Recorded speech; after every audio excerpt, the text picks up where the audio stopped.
Всем привет, дамы и господа. Продолжаем проходить Зельду. Осталось тут до конца не очень много. Сейчас, по идее, хотелось сегодня закончить вот эту северную территорию. И потом можно уже идти на финального босса. Ну, там вот активировать какую-то штуку, ладно. Это уж потом мы разберемся. Давай сначала мы здесь. Мне нужно из 7 отмеченных мест открыть 6 святилищ. И все, в принципе. Одно можно пропускать. Поехали. Мне на фиолетовый.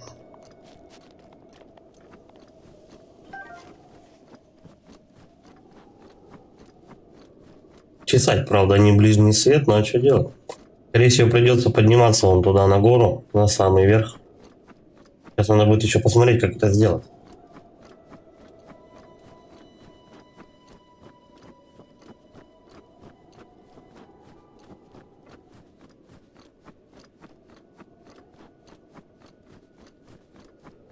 Надо было коня, наверное, позвать, да? Быстрее будет. Ладно.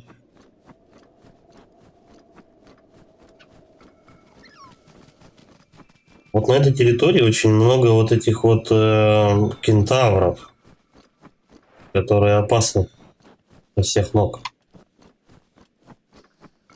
Надо его как-то обойти, я так думаю. Плохо, что нельзя будет ничего такого одеть, чтобы он быстрее залезал. Холодно, потому что. Прям лютый минус. Минус по погоде, так что, ну давай вот здесь попробуем забраться. Да, идти придется на самый верх горы. Надеюсь, там найдется какое-то святилище.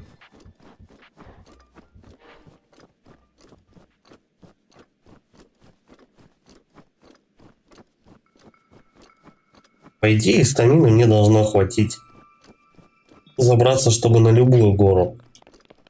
Дело в том, что, смотря насколько это много времени займет, потому что другую одежду мне нельзя одевать.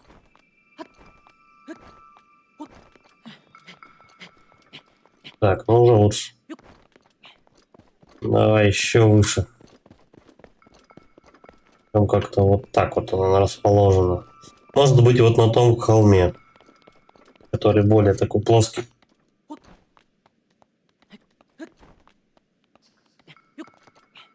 Так, давай вот в ту сторону как-то. Смещаться. Ну, камушки тоже пригодятся. Святилище поблизости. Оно, значит, не скрытое, во-первых. Достаточно его найти просто. Я думаю, что оно там. Вот прям за этими холмами. Что там? Ледяные какие-то големы, только маленькие. Наверное, будет еще и большой, если долго затягивать. Я думаю, где-то рядом.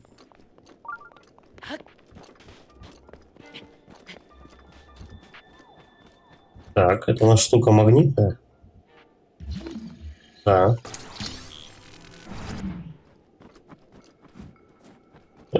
Сундучок. А куда он улетел? Зашибисенько. А куда он ускакал-то?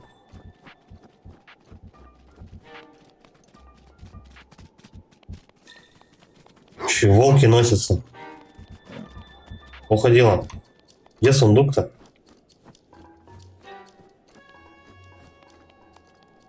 Куда он реально приземлился?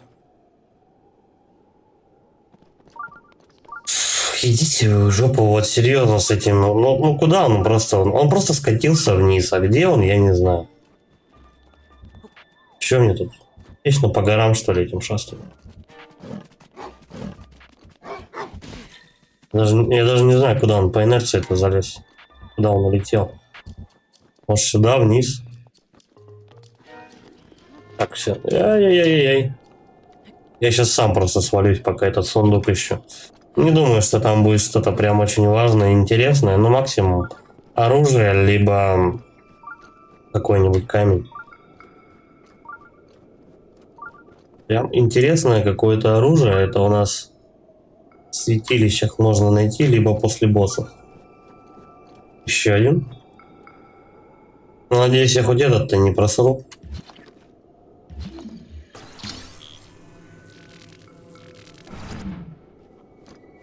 Вот они вылетают и куда? И в самый низ он летит. И все, исчезает. Да понятно, короче. Пошли они в жопу со своими сундуками. Ну, это нечестно, правда.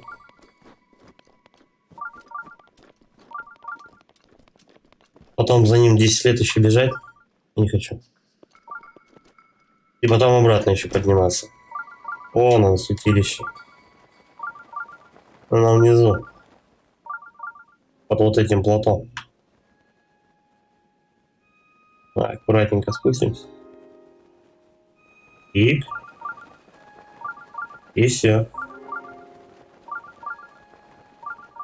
Я не думаю, что это будет халявное какое-то святилище. Потому что оно, в принципе, на видном месте. То, что на видном месте святилище, ну, или без битвы с каким-нибудь хиноксом, святилища, как правило, все... Да. Точный выпад. Угу. Это, наверное, будет как-то сжигать. Вот этот чемодан, он металлический явно. Правда, угол... О! Там можно проще достать. Не залезая сюда. Отбойный бур. Он прочный, но у меня тупо места нет. Так, давай мы потратим обычную стрелу, чтобы это дело запалить. Что мне это даст? Угу. Просто проход, а вот это вот получается у нас листва чисто для отведения внимания. О! Давненько не видались с этими товарищами. Кстати, надо щит поставить. А то как-то я без щита. Давай вот этот вот израсходуем. Он такой самый простенький у нас. Страж копье. Не думаю, что это очень важно что-то. Так, тут два варианта. Либо сжигать ящик, либо выдергивать металлический. Я думаю, что все-таки выдергивать металлический, пока мы сжигать ничего не будем. А он так разбился.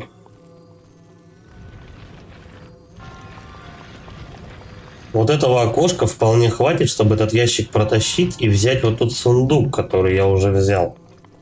Ну, хорошо, что я его заметил под определенным ракурсом, то, что можно выдернуть. Ладно, потащили дальше. Кстати, а давай поэкспериментируем. Вот прям... Ай. Блин. Хотел ему прям на голову скинуть. Ну ладно.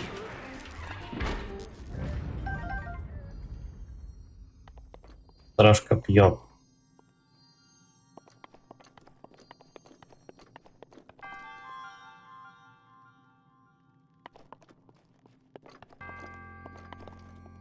Подожди, а как сюда пройти? Нужно сжечь вот эти вот. Нужно сжечь вот эти две бочки. Кнопка отожмется и, по идее, должна открыться. Но не факт вообще. Ладно, давай, я не буду уже там с факелами заморачиваться и со стрелами бегать. Давай так. Огненной стрелой мы запалим обе бочки.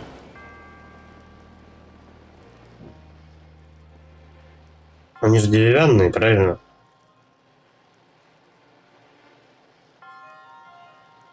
Горят и все, ломается. О, наконец-то.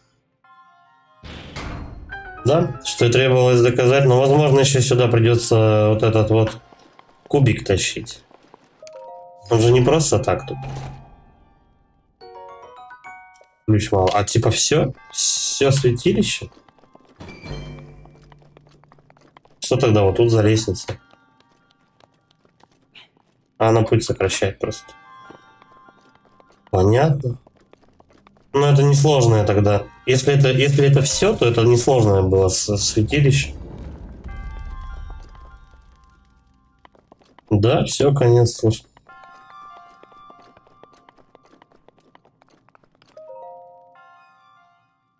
Простенько как-то. Ну, тут всегда у святилища сложность варьируется постоянно. Когда-то очень сложные святилища прям на скорость, на смекалку и сноровку, но некоторые просто проходятся очень быстро, за 2 минуты. Какие-то святилища вообще просто халява. Зашел, получил, вышел. Вот такие мне нравятся. Ну, загадки интересны. Если бы тут не было святилищ, игра была бы скучной. Я думаю. Так. Здесь у нас все. Теперь идем на вот это вот святилище. Пройдемся вот здесь сначала по горам, потом потихоньку будем спускаться ниже. Вот это вот самая высокая точка. Вот туда и попремся. Кстати, оно у меня по заданию. Вот это вот или вот это. Задание здесь вот дали мне. Типа видишь вот эту вот гору. Короче, птица одна там стояла в городе с птиц. Прошу прощения за тавтологию. Птица стояла мелкая в городе птиц, говорит, посмотри вот на тот холм, там у нас какая-то есть там у нас есть дерево. На этом дереве типа найдется и святилище. Я его отметил еще очень давно. Когда у меня еще полкарты даже открыто не было. Так, сюда.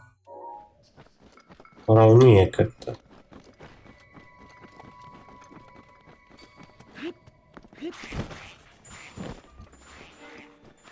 Ну, тут лошадь, естественно, бесполезна. Очень много гор, и ты не всегда можешь на лошади далеко покататься в свое удовольствие, сократить путь, поэтому в основном бегаешь пешком. Вот, в принципе, тут... Ну, вот так пойдем, где лось стоит. Можно, конечно, рискнуть и вот здесь подниматься, но... А вдруг стамины не хватит, а вдруг еще что. Поэтому потихонечку, помаленечку сейчас заберемся и туда. Или еще поблизости, но скорее всего она... А, нет, он мне про это и говорит.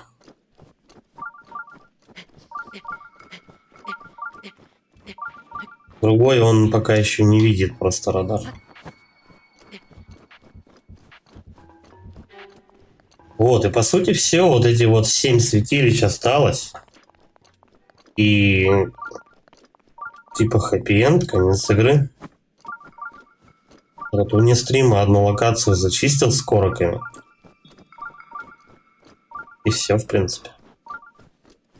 До конца недолго осталось. Так. Либо она за этим холмом где-то, но оно не скрыто. Может быть под каким-то секретом небольшим, типа, но оно явно не скрыто, оно не под землей, не где-то там еще. То есть оно, у нас же некоторые святилища, они открываются после какой-то решенной головоломки.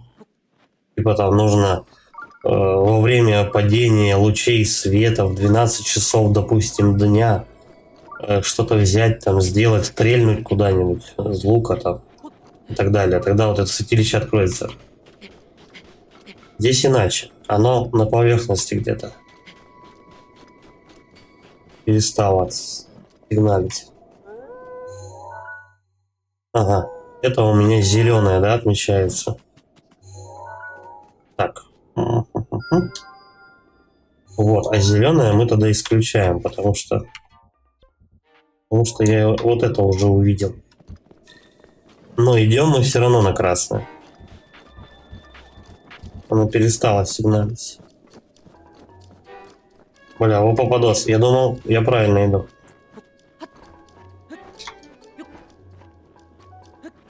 Все равно, я думаю, где-то здесь есть святилище. Давай еще выше. Ну, тут корок сидит. Этих ребят уже я на раз-два вижу.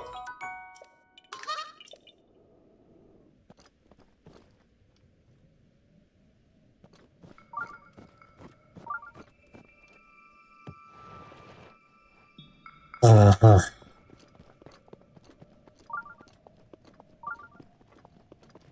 Вот оно прям под горой где-то.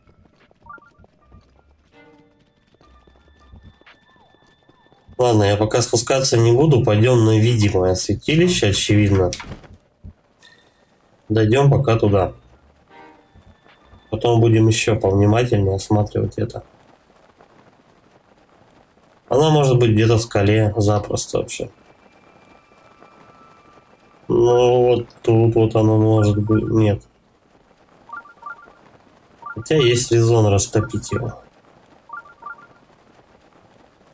Вот оно святилище. Но есть меч, есть огненный меч. Мы сейчас просто эти глыбы растопим. Тут можно типа костер развести.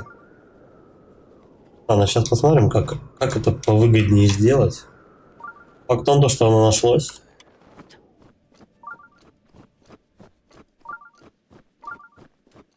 Я просто костер запалю тут и все. Так, давай в руки берем кремень и иду и дрова. Взять в руки это и кремень берем. Кремния вообще полно. Так, и чик. Все, процесс таяния льдов пошел. Это будет занимать какое-то время.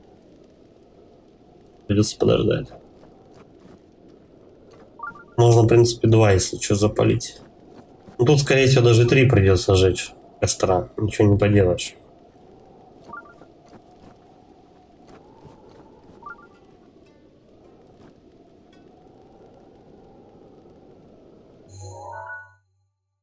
Ну и потом сразу на фиолетовое ломануть.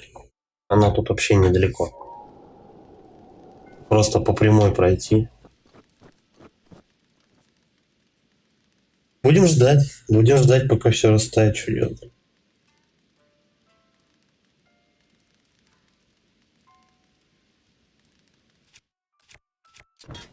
Если я мечом долбану, ну я его разбиваю скорее.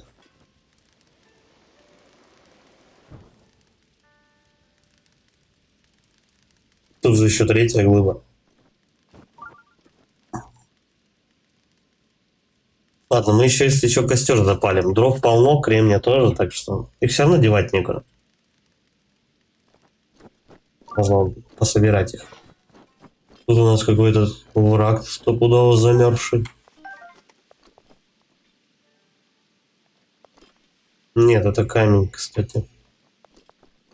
Это камень. Алмаз. Алмаз, их, кстати, они в алмазово тут очень редко встречаются. Ледники тают. Я с каким-то тут оружием только что бегал. 5. Надо что-то меньше по урону найти. Ладно, давай мы этот и оставим. По урону он не очень большой, так что пойдет. Ну давайте.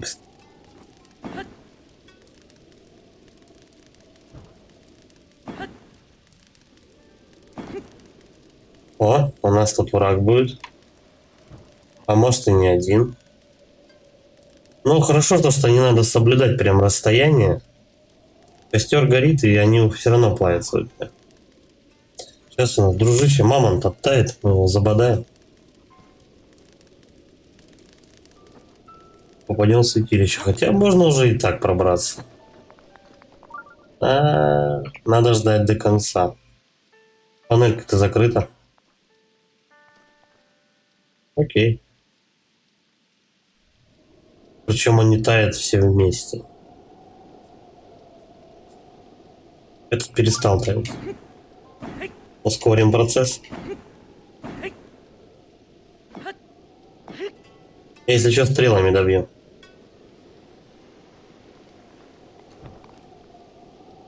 Раз я, наверное, со святилища выйду, и у нас этот товарищ живет. Да. Гома Асак. Гома. Оно не халявное, скорее всего.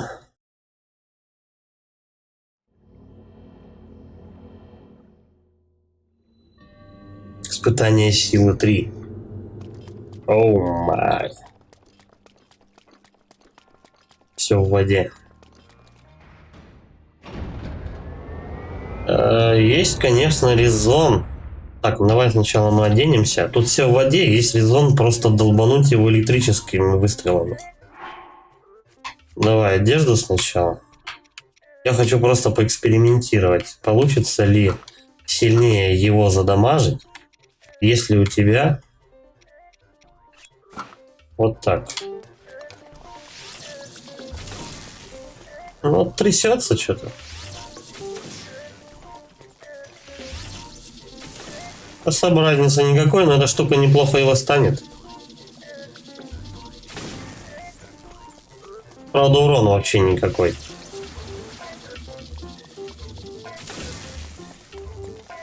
Такое себе. Стрел, наверное, 40 придется, 30 может на него потратить. Ну так, можно его вообще не отпускать. Трясется и трясется сиротка. Ай. Да, так, по-моему, побольше я ему все-таки урон наношу. Ай, не попал. Надо думать, не взрывные, конечно, стрелы.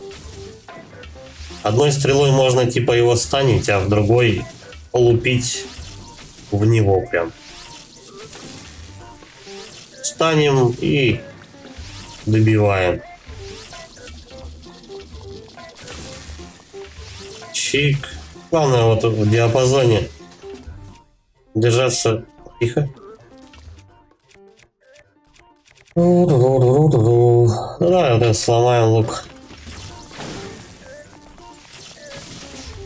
О, побольше хоть урона будем наносить. У нас это испытание силы, это довольно-таки жирный товарищ. Можно, в принципе, этот лук. Но давай-ка стрелы, наверное, все-таки взрывные потратим на него. Потом мы долго с ним будем бодаться. Красными. О, сейчас разнесем. Все, минус лук. Да ладно. Давай такой.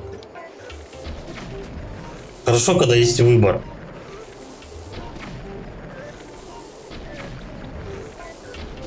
Глядишь, может получится даже в глаз попасть. Ну только что-то я не попадаю. Крутится, вертится весь. Это последнее. Это был последний выстрел. Та-та-та. Сейчас мы с него лута наковыряем. И с чем?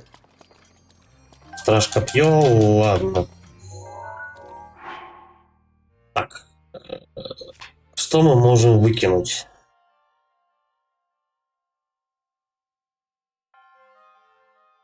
Блин, а оружие это все хорошее. Давай пойдем от меньшего к малому. Страж секира. Вот мы ее выбрасываем. Чтобы взять секиру лучше. Страж копье. Вот надо ли оно мне? Места нет. А тут оружие прочное. На тридцатник можно. Блин, на ледяной меч станет врагов. Какой сложный выбор, а? Что выкинуть? Я ничего не буду выкидывать. Страж секира плюс не очень. А вот страж меч может пригодиться. Так, мы его меняем тогда Да ну... прошу прощения. Давай мы вот это вот выбрасываем. Двуручку. Клеймор. Если я поставлю страж меч, да, он по урону будет меньше. И здесь у нас королевский клеймор. Да. Еще сложнее выбор. Хорошо. Ну тут уже очевидно. Просто чуть-чуть получше оружие взял. Ну, может быть, прочности у него будет чуть побольше, но не факт.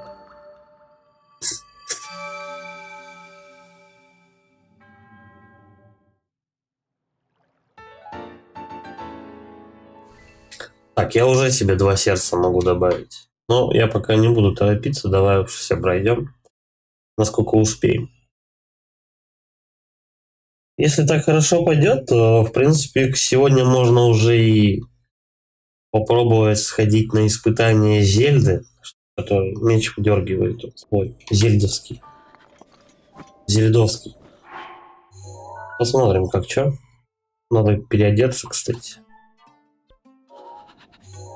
5. Трясется весь. Мало.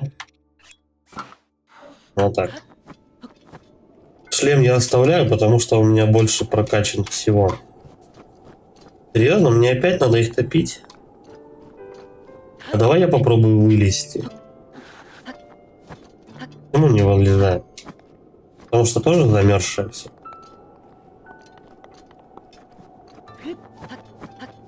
Бля, она тоже ледяная. Отстой. Опять палить. Ну я потому что тогда в прошлый раз не дождался. И ломанулся, короче говоря. И святилище открывать. Но вот мне это дело боком вышло. Где кремень-то? Кремень. Вот он. Ой, я почему-то даже 2 взял. Кстати, можно 2 костра запалить. Быстрее будет. Хотя они быстро тают. В прошлый раз дольше таял.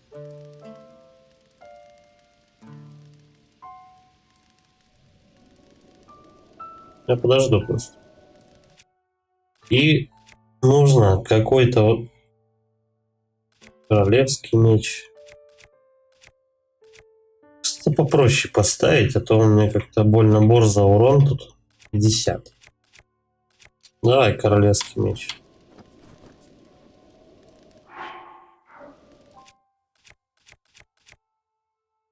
Высший меч вот этот. Надо его типа активировать, пройдя DLC-шное испытание. Я пробовал, но пока не получилось. Там тебя догола просто раздевают, у тебя ничего нету.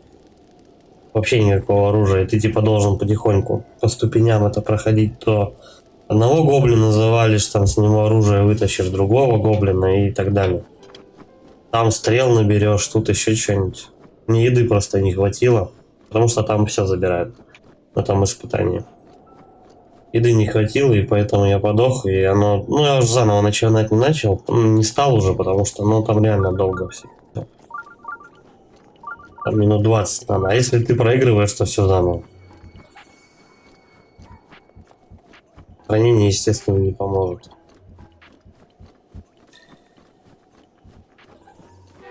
Оп. Ну, этих все ребят всех будем игнорить. Можно в избушку зайти. Не думаю, что там что-то будет интересное, но мало ли, может быть.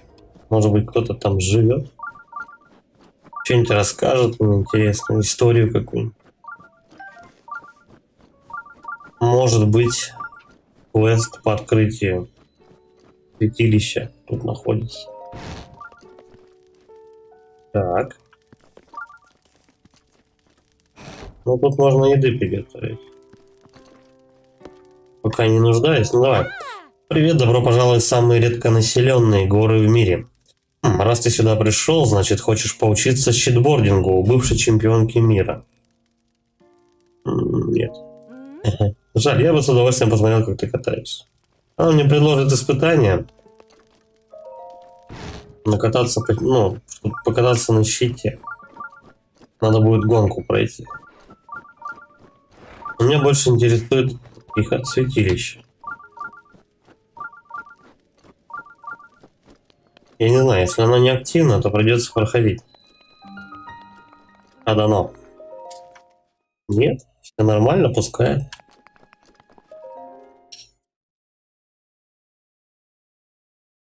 Чинбордингом мы потом как-нибудь займемся. Есть более важные дела. Потайная стена.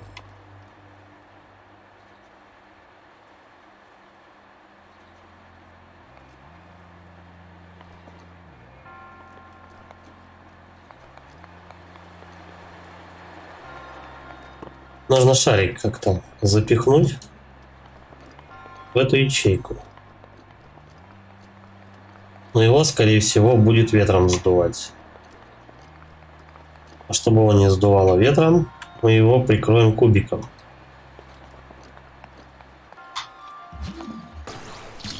Иди-ка сюда. Ага.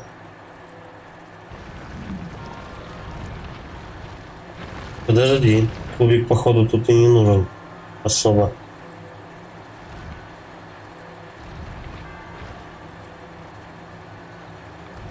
Кубик надо поставить вот тут, чтобы просто шарик далеко не улетал. Он будет прокатываться, все нормально, но он будет вот здесь падать. Ай, ну куда ж ты? Так.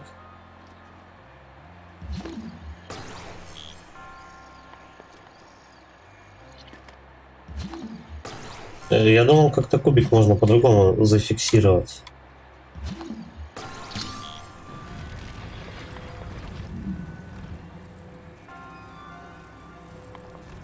Но он скатывается. Он тут... Оп, вот так. Все, кубик держится. Кубик держится, теперь надо просто вовремя закинуть шарик. Он у нас не металлический.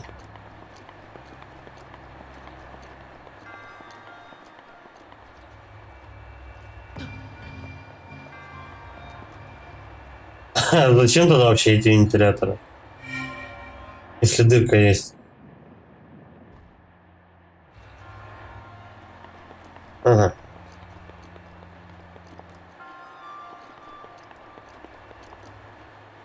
Не все так просто. Не все так просто.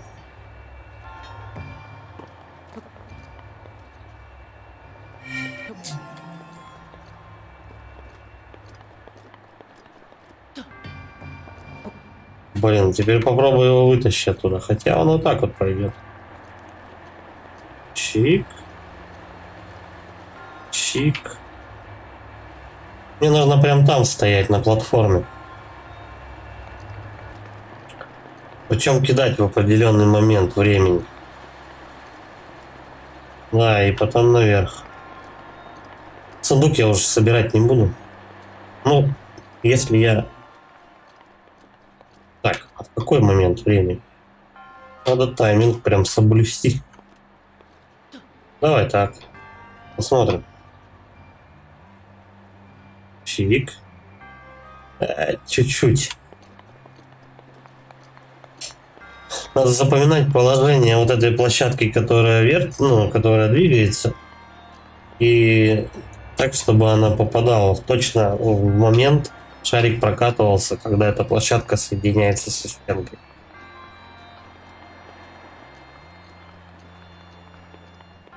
Физика. Ну давай наугад эту физику.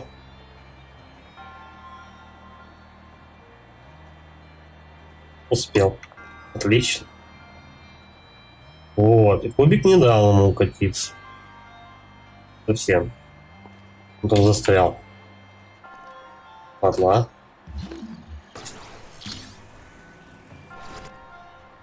Кубик, потому что неровно стоит и вообще уехал.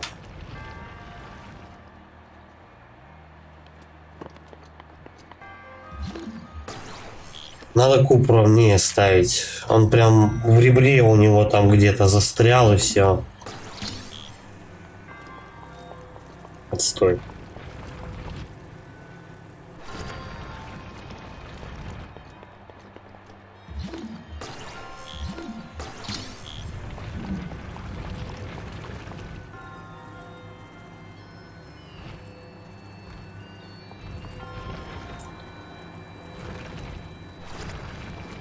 Да, так он падает. Может, сундуком подпереть? Вдруг.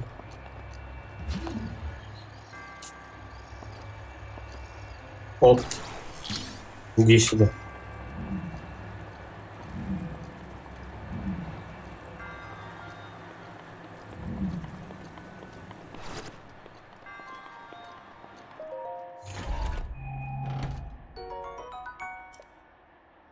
Я только что такой же выкинул. Спасибо.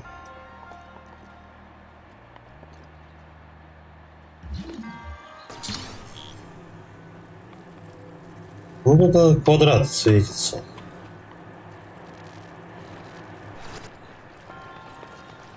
И сундук уехал. Шибись. Вот оно что. И сюда куб. Тогда все гораздо проще. Нет, какие-то, блин, эти...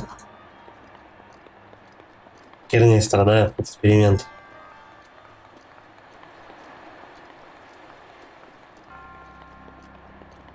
Причем светиться оно... Не туда. Светиться-то оно светилось, но почему-то не загоралось, как объект взаимодействия. Так, надеюсь, повезет. Недоброс.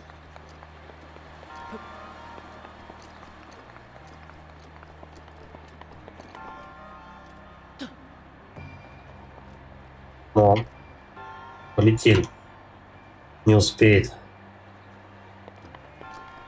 А. Я как вариант стазисом пользоваться.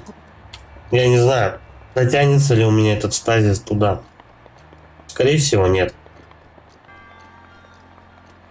Стазис так долго, ну, так далеко не действует. Просто надо время, момент один поймать и все.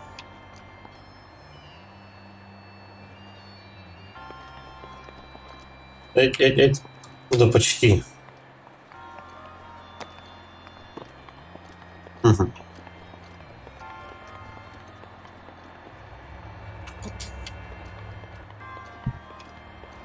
Я сделан. Покидаем кубик и все. Ну, это случайно у меня получилось первый раз, так должно и выйти и второй. Да не туда что. Семен Семенович.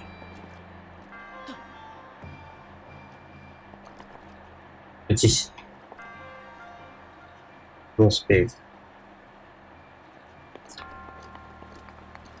Вот это, вот это. Давай попробуем. Вот что у нас стазис? Где он действует? Хватает ли его? Да.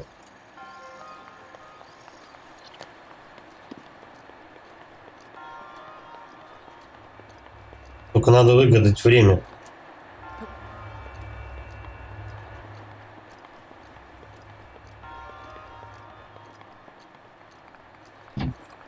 Ладно.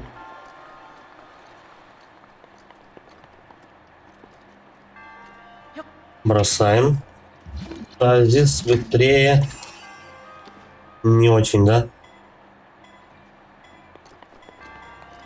Блин. Насколько он там зашел? Понятно. Он плохо. Она слишком далеко выехала. Вот так вот.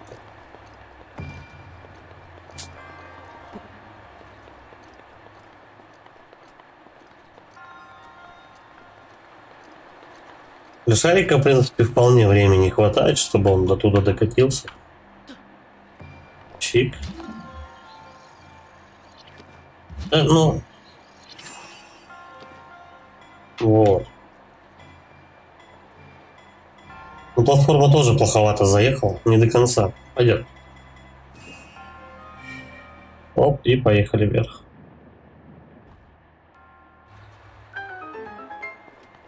Все. Несложная загадка, просто надо поделиться со временем. Когда именно дальше. Можно без кривониса этого стадиса обойтись. Без стадиса можно, да, обойтись, как бы просто высчитать время. И все норм. Так, 9 и еще 3 святилища надо пройти. И остальные можно уже не открывать, потому что, ну, мне не хватит еще четырех святилищ не хватит, чтобы еще одно сердце качнуть, так что бессмысленно это будет. У меня просто будут вот эти вот сферы духа, 3 штуки останутся, а смысла у них никакого. Так, пойдем на фиолетовый, да? Метим. Раз. 2. И 3. Если какое-то из них святилище не найдется, либо будет с гироскопом, допустим, и непроходимо вообще, то одна ошибка, типа, можно среди вот этих 5 штук допустить.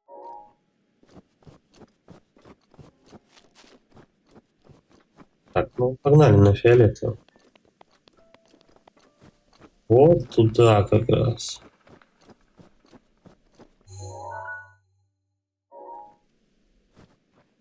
Про эту сосну мне говорили. Да? Прям туда и заберемся. Я не знаю, правда, может быть там что-то надо сделать. Потому что явно святилища там нету. Разберемся.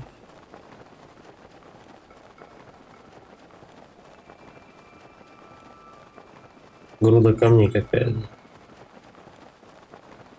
Сломаю. Это может быть проход, кстати. Нет, это не проход. Это у нас заваленный камень или какая-то там это ящичек, может. Ой. Вот так. Да. Просто немного драгоценностей. Так, надо более гуманный подход найти к этой скале. Вот вас точно не хватало. Давай в обход. Все-таки она сильно покатая.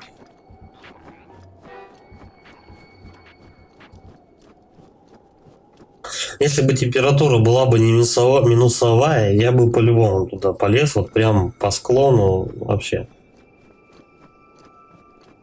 Без проблем. Придется изгаляться. Потому что одежда не позволяет.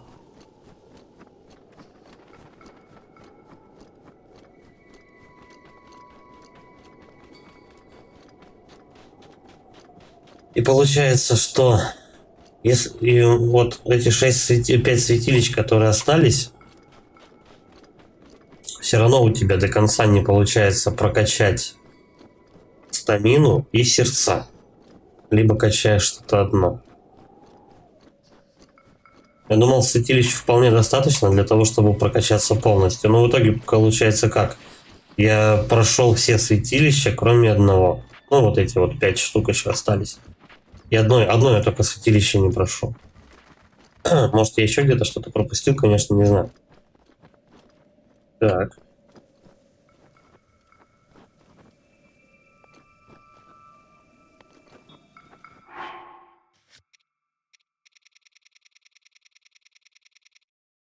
Одинокое дерево. Вот, я до него добрался. Молли из деревни Рита рассказала мне историю о своем дедушке, одиноком кедре, на Режевом пике. Давным-давно жил-был мой дедушка. Однажды он прилетел на большую гору, сел на большое дерево и посмотрел на северо-запад. Вдруг мимо пронеслась огромная белая птица.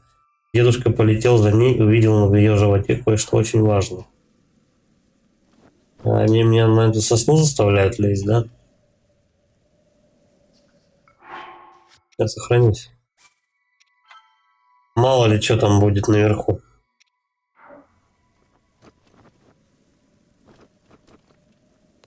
Эта птица, по идее, должна что-то там пролететь мимо. У нас, по идее, должно то же самое, что и с этим дедом случиться.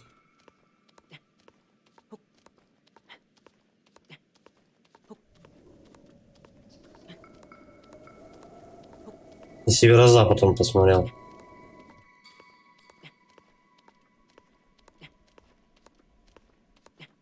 Скажу то, что северо-запад может быть, смотря с какой стороны залезать на это дерево.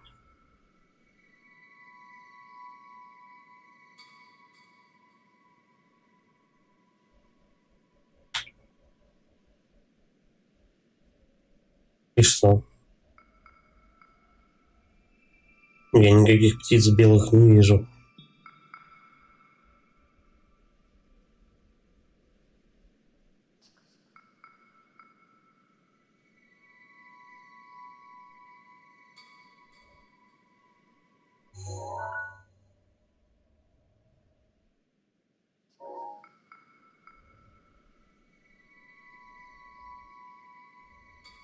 Что делать-то?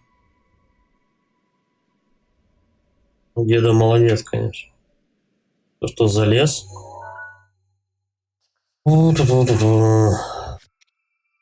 Так.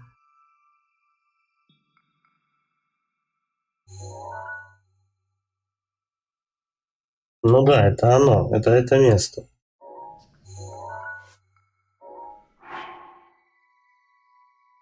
Одинокий кедр. Но это не кедр, это сосна, по-моему. Кедр по-другому растет. У него другие колючки. Ну, в смысле, вообще в целом. Это сосна, короче. Молли из деревни Рита рассказала та-та-та-та-та-та-та. Дедушка однажды прилетел на большое, сел на большое дерево и посмотрел на северо-запад. Вдруг мимо пронеслась большая огромная. Дедушка полетел за ней и увидел в ее животе кое-что очень важное. Но никаких птиц-то нету.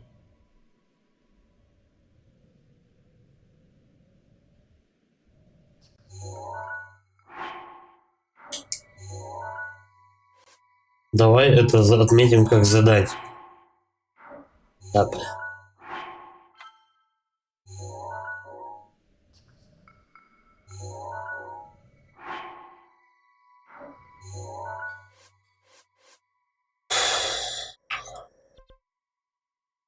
Ну вот мне здесь это дали задание. Вот я сюда пришел. А делать-то что?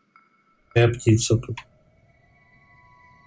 Может быть, у деда у нас из-за деменции были глюки какие-то, я не знаю.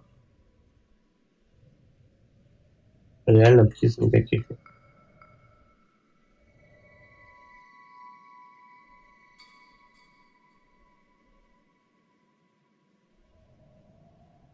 Лось.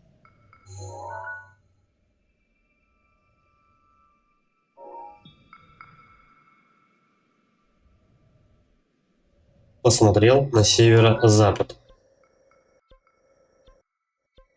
Вот туда куда-то он посмотрел. Вот примерно так он посмотрел. Но ни хрена не происходит. Чалька.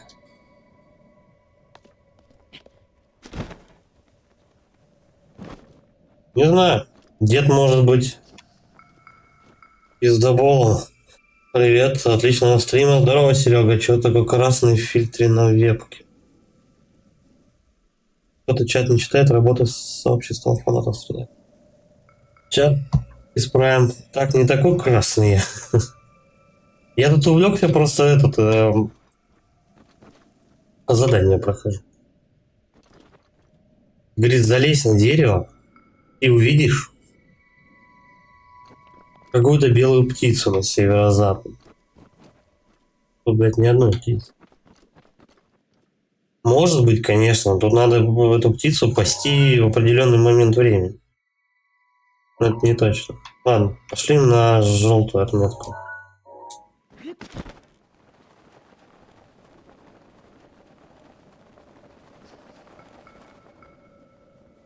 А мне тоже. Не знаю. Что это за птица? Или более-менее зеленый? Ну все вам не так, а?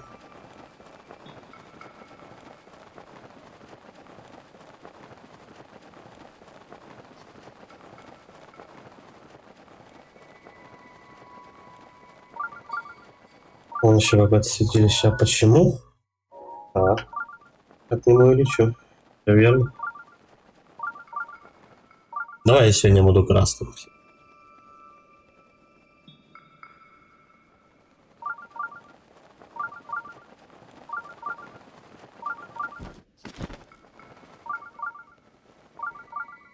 Ладно, если что, можно, в принципе, это задание с дедом не решать, потому что, ну, типа одну ошибку я допустить еще могу.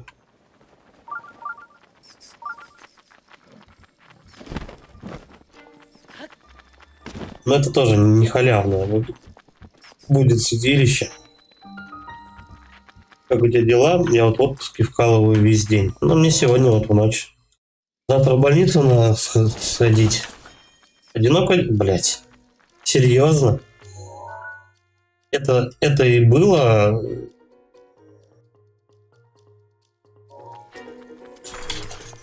Да иди ты в жопу.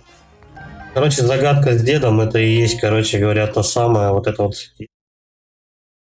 Завтра, думаю, в больницу сходить надо. Если попаду после ночной смены. Придется спать, не ложиться. Таня силы 3 опять. Ну, тут гадалки не ходи, давай этот. Давай его с лука забомбим просто. Здорово, Тостер. Кстати, завтра надо сходить на справку и заказать перевыпуск прав. Ну, тачку покупать. Я в больницу хочу сгонять.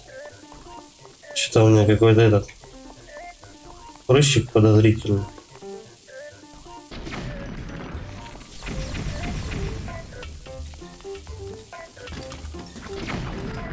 Поэтому, короче говоря, придется, наверное, не спать после ночной.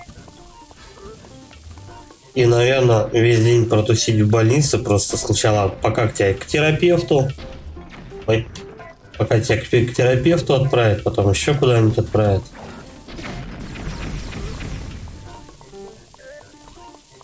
Кстати, а что там у тебя с правами? У тебя есть права, но нет машины?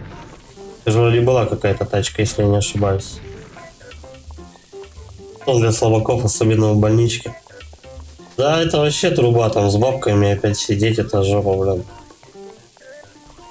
Я однажды к невропатологу сидел 3 дня на прием. Я просто приходил до начала, до начала приема. И под конец приема, ну, просто, ну, смысл, я вижу то, что я уже не попадаю. И все. На 3-й день почему-то было чуть меньше народу, и к закрытию я попал. Короче говоря, у меня болела спина, я вот решил к невропатологу прийти на прием. И, короче, у меня спина прошла в очереди. Самоисцелился, блядь. Так у нас медицина и работает.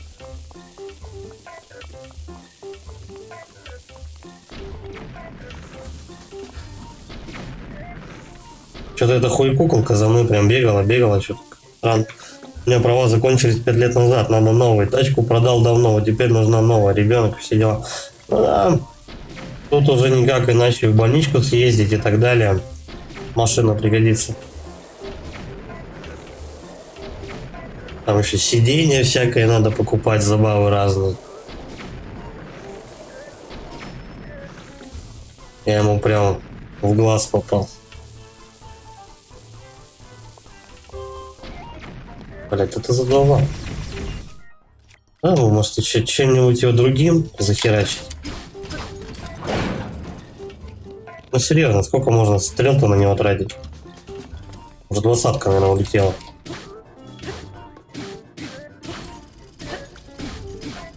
Что за тачку собрался покупать? Я в машинах не силен, так что это... Вкратце. Сиденье есть, отец дает свое ведро погонять, но лучше себе корыто купить. Ну, да, да. Твоя машина, естественно лучше. Да. Надо что-то выкидывать. Какое-то оружие. Давай мы выкинем вот этот меч. Страж меч мы поменяем. Кстати, сколько он урона? 50. Ну вот на этот поменяем. Короче, сегодня, если все хорошо пойдет, можно попробовать пройти зельдовское это событие насчет меча. Сам меч есть, но надо на него событие пройти, чтобы его активировать. И типа все, можно шарашить уже на финального босса. Мне осталось пройти, сейчас скажу, и святилище. И все. И типа игра пройдена. Текущим ценам какой-нибудь Тигуан сойдет, но куплю, видимо, Kia Rio. У друга отец на Kia Rio ездит. Вроде ничего. Самая лучшая покупка автомобиля, когда ты у него хотя бы лет 5 не вкладываешься. Но если возьмешь подержанный, то будь добр, короче говоря. Протусить. В Кондоре вот вообще машины не нужно. Можно за 15 минут в любой конец города дойти. Либо такси вызвать. У нас некоторые просто чуваки ездят на работу на такси. И с работы на такси. Похер. 100 рублей забашлял, зато не надо голову себе ебать. Бензин там искать и все такое. Ну, покупать, не искать, покупать. Масло менять и все такое. Новую брать надо, 1,5 выкинуть придется в запас. Да, нихер делать, да. Сейчас бибики-то дорогие, а лучше, наверное, не 1,5, а то и все 2. Ну, типа, знаешь, воплотить сразу, чтобы потом не переплачивать. Очень печально, что у нас такой автопром. Типа, поебстись надо, знаешь. Денег заплатить еще и потом вкладываться. Но машина всегда это еще та копилка. Было. Было, есть и будет есть. Я к жене в больничку гоняю, таксишки даю от 5 и выше. В смысле, ты платишь 5 косарей за такси? Ты серьезно?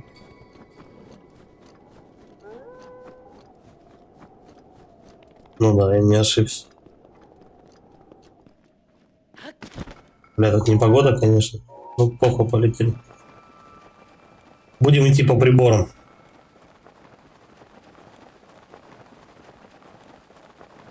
Кстати, в настройках я с прошлого стрима по God of War ничего не менял в камере, так что сегодня, наверное, видимо, красный день. Красный день календаря. Да, туда и обратно стоит 5 косарей. Дорога занимает от 4 часов туда-сюда. Жопа вообще, чувак. Я тебе точно могу сказать. Ну, у нас все такси, короче, по городу стоит 100 рублей. От точки А в точку Б. Если ты еще там где-то будешь задерживаться, ну там типа выйти на магазин 5 минут, короче, еще там куда-то. Ну, сверху там, не знаю, рублей 20 доплачиваешь и все. Типа того.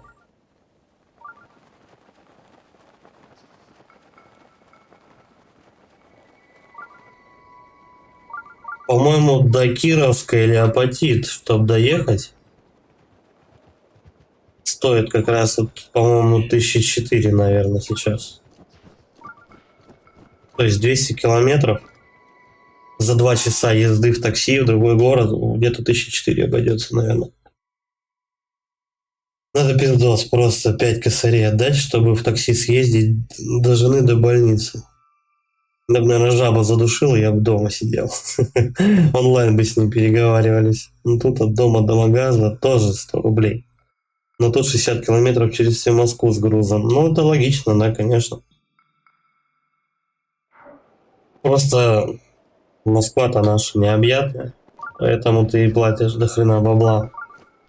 Плюс там в пробочке постоять. Кстати, как насчет пробок? Вообще частое явление. Я однажды на аттракционах работал, мы в пробках стояли. То есть я работал в этом, в Шапито. Карусельки всякие, вот эта дичь, короче. Вот, и мы стояли в пробке несколько часов.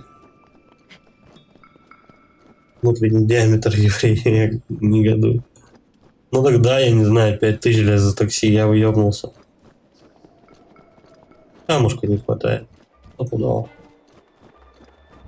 Благо, дед иногда возит, да зарплата позволяет. Пробки как раз занимает от дороги час, еще 1 час. Ну это Барсик, серьезно. Так вот, мы, короче, стояли в пробке. Мы ехали, по-моему, с Нарафаминска, что ли. Из одного лагеря в другой через Москву ехали. Вот. Ну, окольными путями и так далее, короче. И мы встали в пробки. Я не знаю, часа, наверное, на 4. Это время показалось просто вечностью.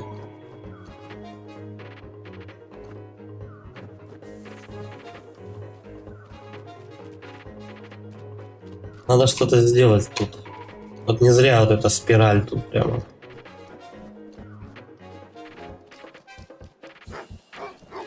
А еще там каким-то этим, как в этой пробке, пока мы торчали, какая-то началась, началась вонь каким-то сероводородом, короче.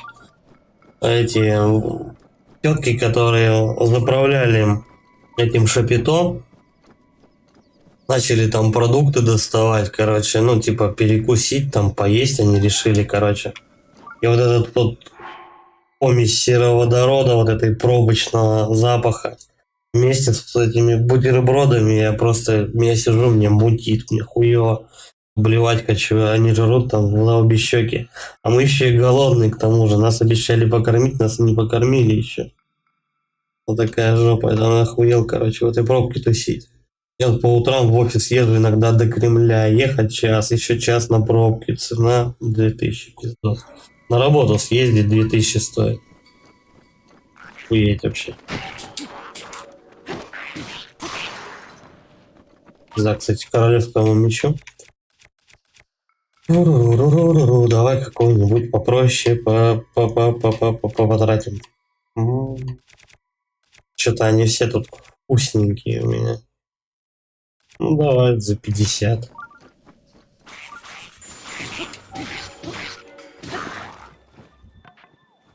Причем за этого утырка только вот какое-то сраное копье его дадут и все. Тут еще поток воздуха. Тоже не зря, кстати, он там свистит. Вот вообще не зря.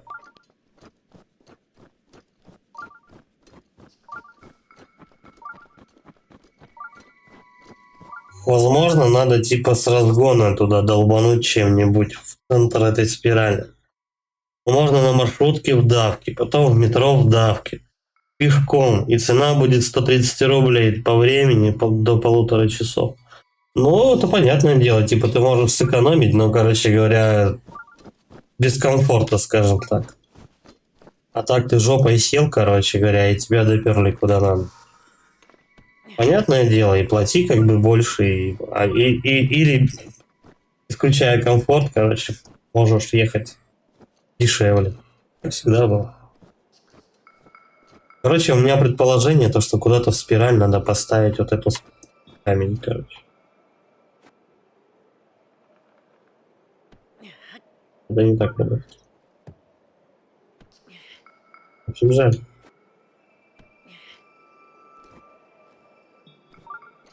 А так у нас спираль-то вся завершенная, да? Может быть, где-то камушка одного не хватает. Давай повнимательнее, я пройдусь по всем.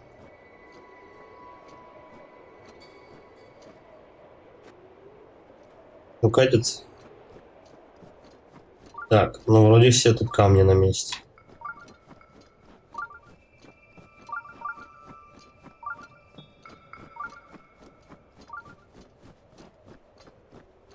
А сейчас вообще, по идее, жить дорого. Есть дорого, кататься дорого. Вот он. Вот тут не хватает камня. А? Чем эту мразь сначала выщелкнем? Лезай.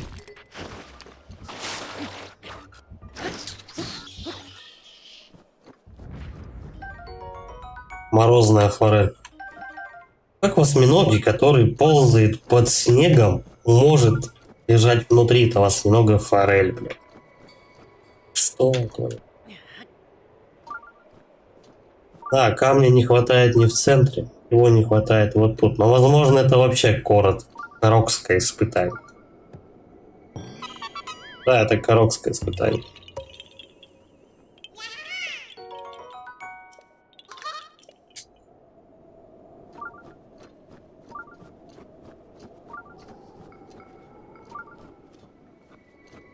Святилище где-то рядом.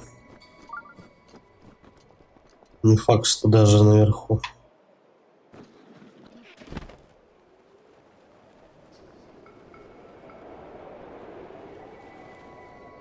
И она, скорее всего, скрыта где-то.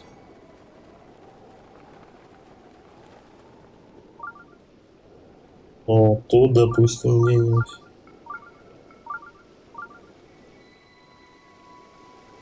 Пещерка, огонь. Я не зря сюда приперся, походу. Ну, кремень-то это похер.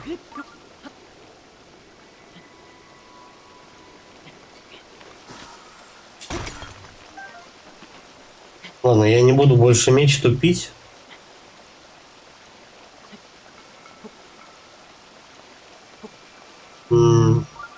Нет, нет. Я все-таки буду тупить меч. Неверно. Неверно. Я не знаю, где это святилище может быть. Она вот мне прям кричит, то что я где-то прямо иду и вроде верно. Давай ползти, как вот она сигналит.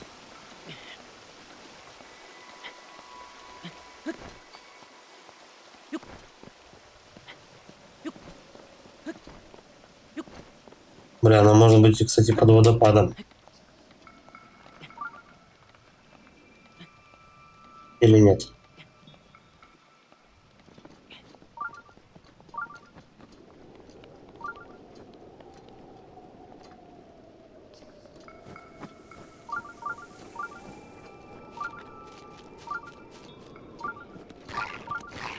Так, ну это не то.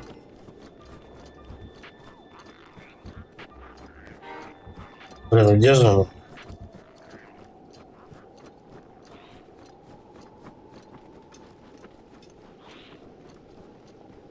Давай еще раз к воде.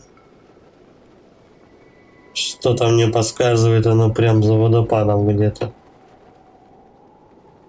Если нет, я потом сюда еще вернусь. Вот направление верное. Начинаешь верно.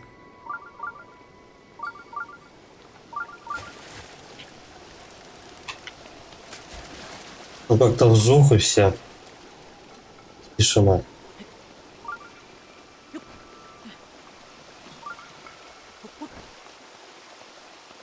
А водопад сам по себе узкий. То есть прям за ним не может ничего быть.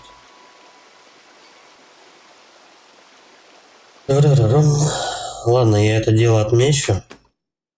Пошли на зеленую метку, чтобы время не терять. Он с туманами, вечными пьяными. Ну да, трет на дырочку, Максим. Где-то должен быть проход. Может быть он... Ну, причем она сигналит мне, что вроде как я на верном пути, но... Раз резко и перестает свистеть радар. Два варианта. Либо, короче говоря... Надо в скале дырку какую-нибудь искать.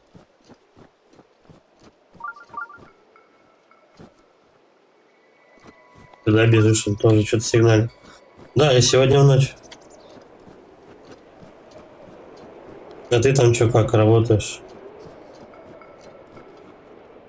У нас же, по-моему, вообще до графики не совпадает.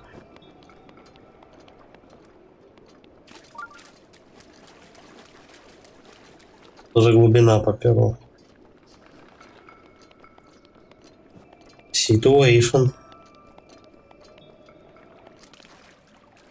В эту сторону идешь, сигналить начинает. А вот на каком уровне находится вообще? Вот там какой-то проход. Вряд ли. Стой. Нет, мелковато глыба для святилища. Давай попробуем облететь. Ну а вдруг? Нет, тоже не то. Бля, мне и думать-то нечем. На парус.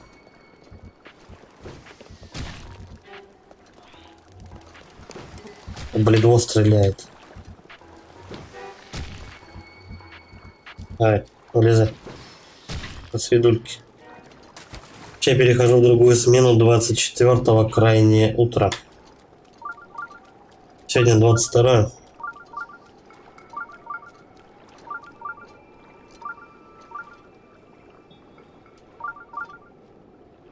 Причем тут я бегу верно.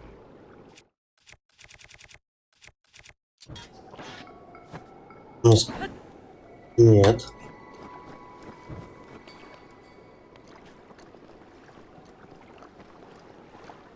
Бля, что за дела?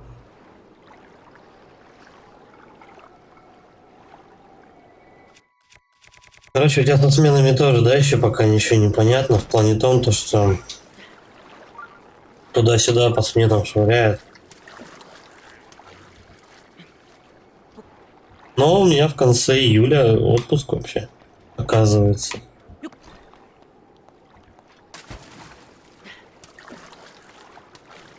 Короче, я рискну смертью своей. Я хотя бы оплыву этот остров немножко. Бля, ну где же она может быть-то? Как она? На подменах? Ну, тогда не удивительно. А я на подменах вон сколько лет работал. Такое себе вообще. Да, блядь, заебал. Эй, мистер. И не выбраться, и все. Я, короче, в текстурах погряз. Зашибись. Есть плот, но управлять им нечем. Это вот вообще тема, блядь. Еще и уроды всякие вылезают.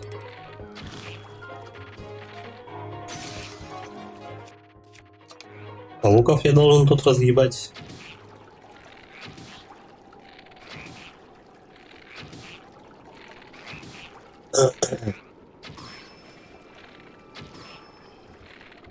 Ты остынешь, нет, когда-нибудь? Покойник. Минус лишняя стрела. Курлык, короче, и вот я прямо вот туда иду. Но святилища нигде нету. За хрень, блядь.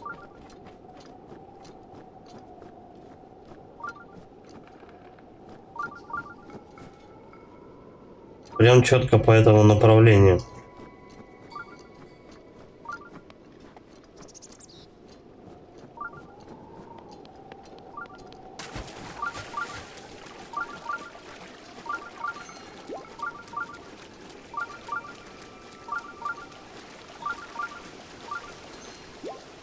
Вот оно прям чуть ли не тут вообще.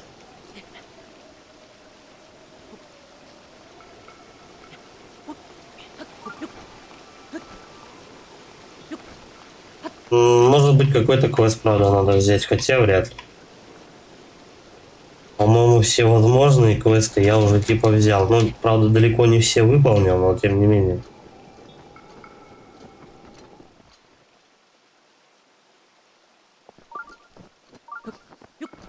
Опять свистит.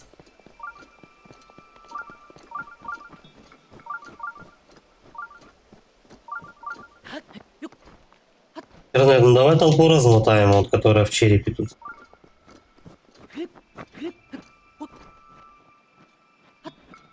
Это пока вариантов не особо.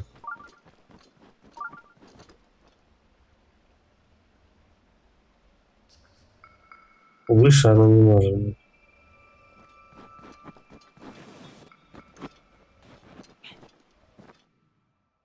Чего, блядь, успите? Разбудим вас.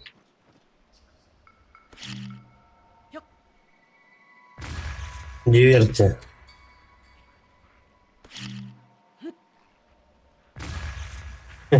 Дебилы.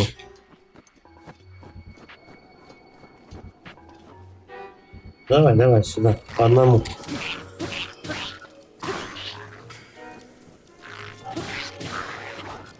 Дело не в них.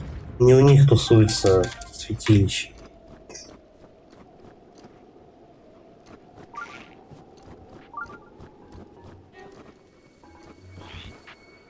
Потом солнце выпало. Сегодня ветер вообще на улице. Лютый какой-то.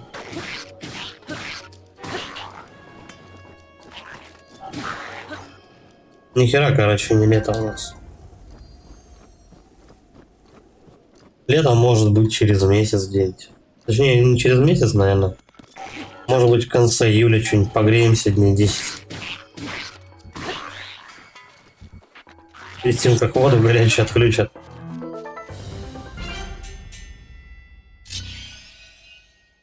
Так.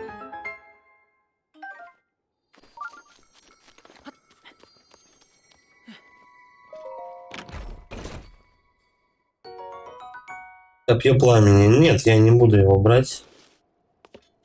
Копье штука хорошая, но у меня есть более полезное на уже на этот момент оружие, так что бесполезняк. Так, я думаю, что, наверное, давай перекур. Надо вообще высморкаться. Топли так и не проходит. Вот, и если что, если здесь эта штука не найдется, сквозанем вот на эти два. Какой-то из этих трех можно не проходить одно. И все. Давай, сейчас подойду.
Продолжай. А вот сюда попробуем сходить. Ну, где-то внутри может быть вариант. Слушай, а вот здесь у нас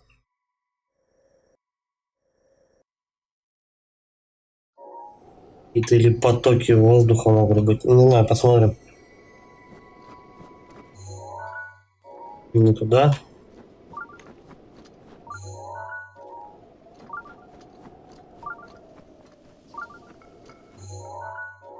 Тут какой-то или причал, или что. Я там, кажется, был, да?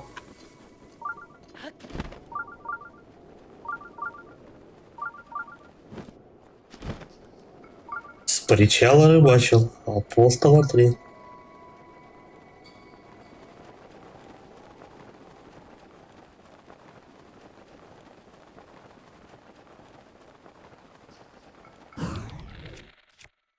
Это не то.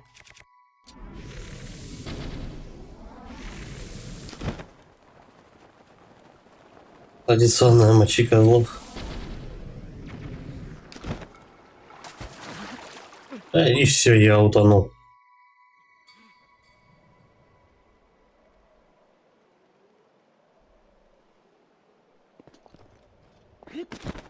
Так. Слушай, направление-то верное.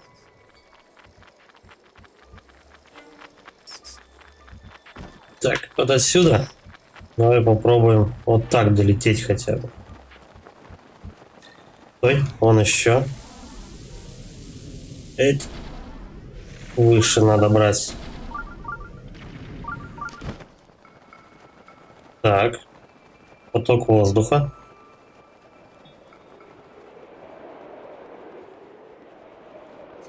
Да, быстрее. Куда он меня ведет? Нахер пошел. Так, вот сюда он меня ведет.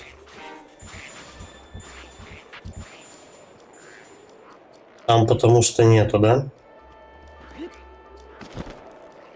Давай. Залетаем еще выше.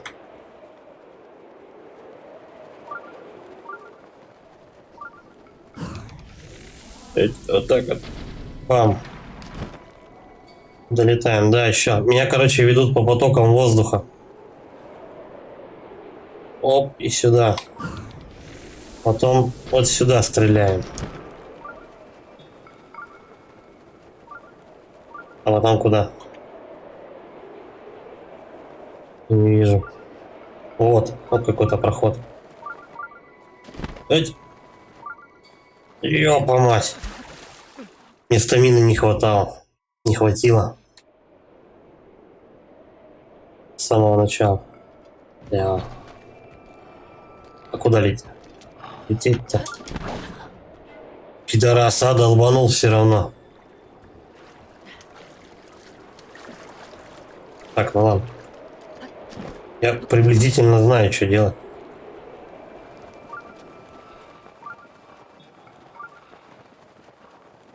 Бля, это все как-то на одной стамине вытащить. Надо пройти Assassin's Creed Black Flag. Да я не любитель Assassin's Creed, вот в чем дело.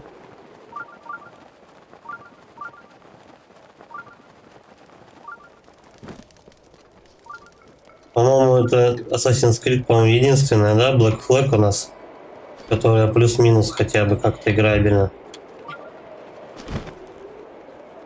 Так, он меня выше загоняет. Да твою мать, отпусти. Ничего не вижу.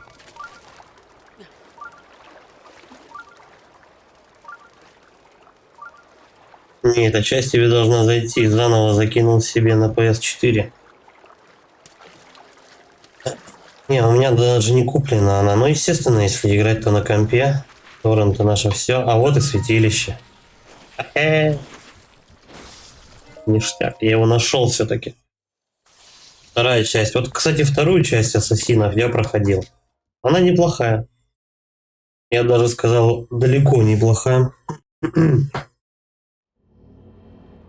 Кстати, святилище не халявное будет. Крепкие нервы. Угу. Насколько они должны быть у меня крепкие? Так, тут надо зажечь вторую. Все открыто. Угу. Через шипы добраться. Black Flag про пиратов. И морские бои прям лучшее, что было для меня, конечно. Но еще не забывай то, что надо немножко любить любить Корсара игру. Прям я бы не сказал, что я фанат Корсаров. Ну, как вариант. Может быть как-нибудь Black Flag я и пройду. Я тут народу. А что, мне прям со всеми надо биться, да? И тут глубина, походу. Я не очень. Воробьи появятся. Блять, они у меня херачат со всех сторон, суки рваные. Давай, главное добраться просто. До одного, до другого. Если я, наверное, возьмусь ассасинов проходить, то, наверное, вот трилогию первую пройду, первые 3 части. Не трогая вот остальные. Ну там потому что же, сам понимаешь. Корсар играл, далеко прошел. Но это было на ПК друга и лет 16 назад. А по-моему лет 20 назад. Корсары, она довольно-таки старая же игрушка. Она, по-моему, что-то там 2000 ровно года, по-моему, 2000 или даже 99-го. Кстати, а Корсары у нас случайно не русские выпускали игру-то?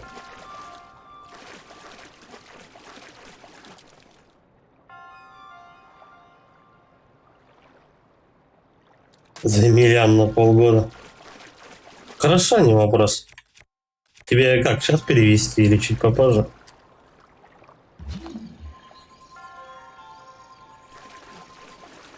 Кстати, сколько переплата получается, если ты лям берешь?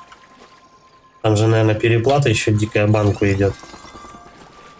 Как иначе-то? Ну, типа, занимаешь лям, отдаешь 1,5. Вроде да, наши делали, но я играл в школе, точно лет 20 назад. Но я говорю то, что она старая. Аж Корсара. Вот там какой-то пиздец происходит. Я, кстати, вовремя на паузу поставил. Ебать, Турюсь, меня чуть не раздавило. Пошли нахер. Ну, на эти ящики не залезает. Толкать их умеет и все. Ну, я брал 3 ляма на год. 300 тысяч переплатил. Ну, потому что ты брал на год. Если ты брал стандартно лет на 5, как мы там, как мы обычные смертные это делаем. Типа берешь 150 тысяч, 200 отдаешь, короче. Потому что, ну, банку же выгодно, когда ты на более долгий срок берешь большую сумму и отдаешь исправно. Ну, типа как прописано у тебя вот в этой вот херне, так кредитационной. Вай, блядь. Херне от этой кредитационной. Твою мать. Они бесконечные, да? Я понял. Стоять, Зорька. Причем хорошо то, что я его именно магнитом словил.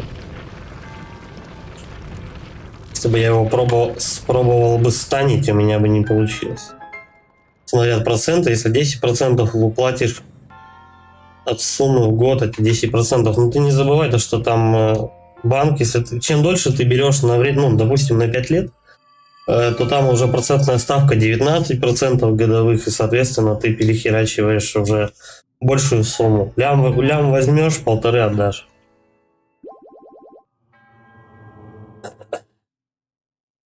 $12. А нет, 11. Мне надо еще одно святилище пройти, одно из 2 какое-то. И все, типа, можно уже идти на этот, как его, на испытание меча Линка. Потом Ганон. Все, типа. Все, эту метку можно удалять. Так. Я вот отсюда быстрее попаду на вот эти 2. Обычно, чем дольше процент, меньше. Нет. А, из-за срока платишь дольше. Ну вот. Кстати, там же, по-моему, сейчас с этими санкциями и все такое, доллар скачет, по-моему, там вообще очень нестабильные даже процентные ставки. Слышал такую тему, то, что народ делает там себе какие-то перефинансирования кредитов, типа берешь один кредит, чтобы погасить этот, и как-то там, не знаю, по мне так это шило на мыло, походу.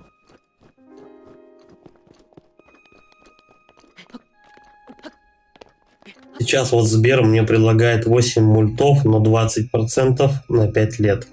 Ну вот, да. 5 лет это приблизительно 20% у них стабильная ставка.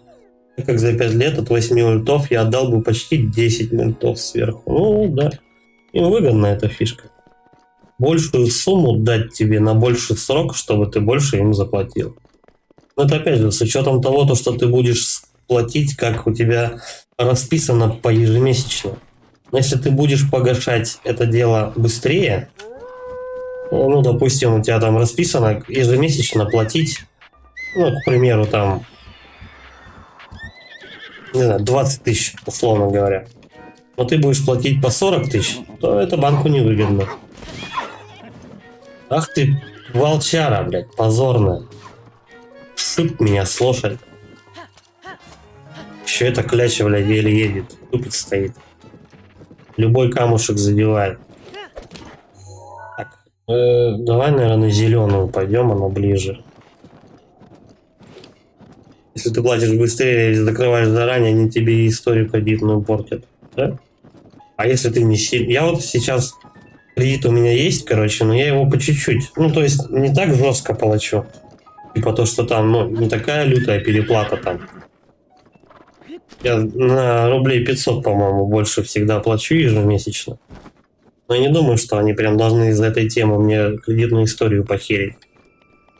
Потому что я особо не пыжу в этом плане. Если бы я взял бы на 5 лет, короче, но заплатил бы, справился с кредитом, к примеру, за год-полтора, то да, им бы это было очень невыгодно. И в следующий раз они бы очень долго думали, стоит ли мне отдавать вообще кредит или нахрен. Вообще кредиты это такая тема, блядь. Это как зимой нассать в штаны. Сначала вроде тепло, а потом наступает бородка по пояс. Да, я не знаю, как пройти-то надо нормально.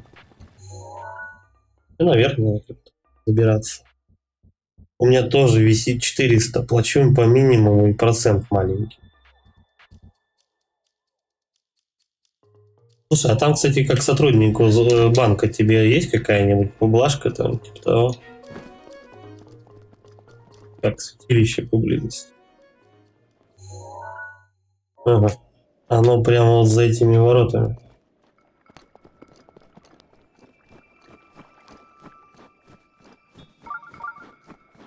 Бля, надо как-то их разнести его. Мне кажется, бомба моя их не возьмет, эти ворота.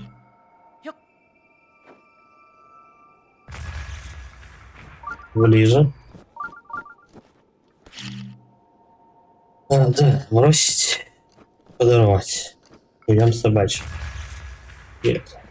Бесполезняк. Еще один есть вариант комочки катать. Комочек должен разнести это дело. А я же более не... не в банке. Ты ж точно, ты же поменял место работы. Когда работал в центральном банке, процент был всего 1%, кайфово, но условия жесткие. А 1% зачем тогда жесткие условия? Даже 1%. Я думаю, многие бы люди согласились на 1%. Так. Тут надо что-то сделать рядом, чтобы снести эти ворота. Но вот не задача. Такого нету. Ни комочка, ни хуечка. Ближайшие вот камни лежат. О. Чик. Главное его не обронить по дороге. А мы его откуда-нибудь запустим. Условия жесткие по его получению. Чуть ли не всю семью знакомых надо подписать, чтобы его получить. Ну, естественно, они должны быть уверены, что ты это будешь нормально платить. Хотя вот тут непонятно немножко, зачем подключать всю семью, если ты и так все твои данные тебя пасут нормально, как бы, потому что ты у них уже работаешь. Странно немного. Так, и вот так вот мы его кладем.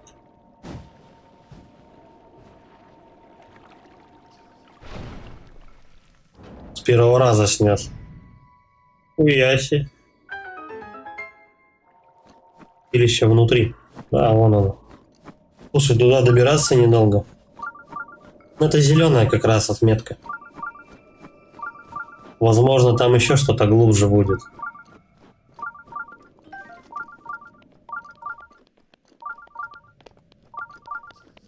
Прикольная пещера. Мне тут какой-то конюшни говорила баба одна про какой-то скелет. Давай мы его сфотаем. Я тогда пропустил, там хаты давали хорошие работникам. Нагибулина пришла и нам всю малину попортила. Чем? Сказала, хуй вам, а не квартира. Да, скелет в пещере, слушай. Это надо по квесту. Бабе потом фотку-то покажу, если не забуду. Она в одной конюшне просила. Она просто так вскользь упомянула про какой-то скелет, короче говоря. И то, что она туда дойти не может. Типа холодно слишком. Окей, сделаем. Вот я его сфоткал, мы потом эту фотку ей дадим. Но мне кажется, она там ничего прям не это какого. Прям ничего такого она за эту фотографию не даст. Это будет не халявное, кстати, святилище. Да ладно, халявное. Тогда вообще гуляй, рванина. Я не знаю, для прикола можно, конечно, еще одно пройти святилище. И тогда будут у меня все как открытые. Королевский клеймор. Сейчас импортозамещение малину портит. А сейчас вообще, по-моему, вообще все плохо и с ипотеками, и с квартирами, и стоимость этих квартир. Даже вот в Ковдоре что-то там пытаются уже двушки за 1,5 ляма продавать. Люди вот так вот возле виска крутят, но, естественно, не берут. Хотя кто-то может и покупать за 1 миллион двухкомнатную. Это дебилизм полнейший вообще. Причем просто вот рядышком находится в ленте сообщений ВКонтакте 2 объявления по продаже квартиры. Даже давай, допустим, 3 возьмем. Мужик продает гараж. 320 тысяч за него просит. Ниже спускаешься, объявление. Двухкомнатная квартира. Что-то 550. Но без ремонта. Вот. Еще ниже спускаешься с ремонтом. Замененные, ну, там, стеклопакеты, дверь, короче говоря, входная. Вода там, ну, то есть трубы поменены, короче говоря. Бойлер какой-нибудь стоит и кафельная плитка положена в ванне, там, допустим, и косметический ремонт в двухкомнатных. 200 лям, короче, просят. Вы что, дебилы, блин? Мы посчитали и выделяем 3 лярда на замену софта и железа, да и меняем на кота в мешке. Ну, надеюсь, все прокатит.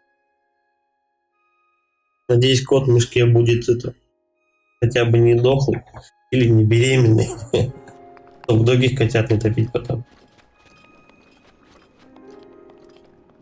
Что там вот дальше? В глубине пещеры. Там. Ну большое нихуя. За 3 мульта можно в центре Москвы взять 16 квадратов. Так, сообразить бы 16 квадратов. Ну понятно, короче, это вот как моя большая комната. Ну да. Вообще стопудово где-нибудь на отшибе. Будешь до работы, он за 5000 добираться на такси.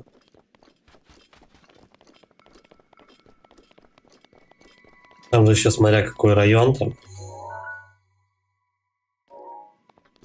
Так, отсюда явно надо выходить. Чесать. Ну, кстати, следующее святилище, оно рядом. И потом все, потом только чисто телепорт. Так, святилище-то рядом, но тут горы, они мешают пройти. А так однушка в Люберцах с ремонтом в соседнем доме у нас 8 лямов.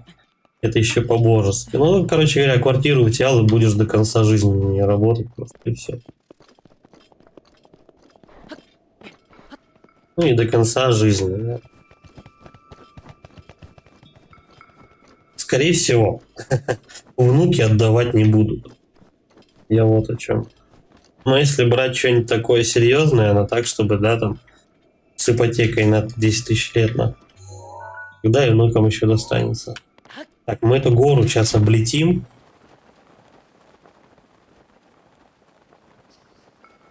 Но если зарплата в 500 на одного, вполне нормально.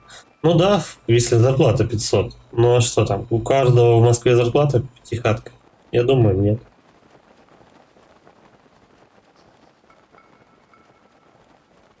Смотрел просто какое-то интервью, по-моему, этого дворника, что ли, в Москве. Таджик какой-то стоит. Сколько, говорит, зарплата у тебя? 40 тысяч, по-моему, он сказал. Это, наверное, минималка какая-то для Москвы. Ракет. Так, здесь у нас корок тусуется, но одного камушка не хватает. Я вообще без понятия, где его искать. А вот этот камушек. В принципе, все, что надо у короков, я себе прокачал. Количество ячеек для оружия, щитов и луков со стрелами мне достаточно. Это я так чисто забавы ради. Низкоуровневых мобов по Москве 50 вполне обычный АЗП. Ну да, я вот что и говорю, то что не так, чтобы очень, но полтос это типа среднячок. Ну, вот, к примеру, да, также, если у тебя зарплата 50, ты берешь те же самые 10 мультов, плюс переплата какая-нибудь и так далее, и ты потом, по сути, будешь всю жизнь почти вкалывать на эту квартиру.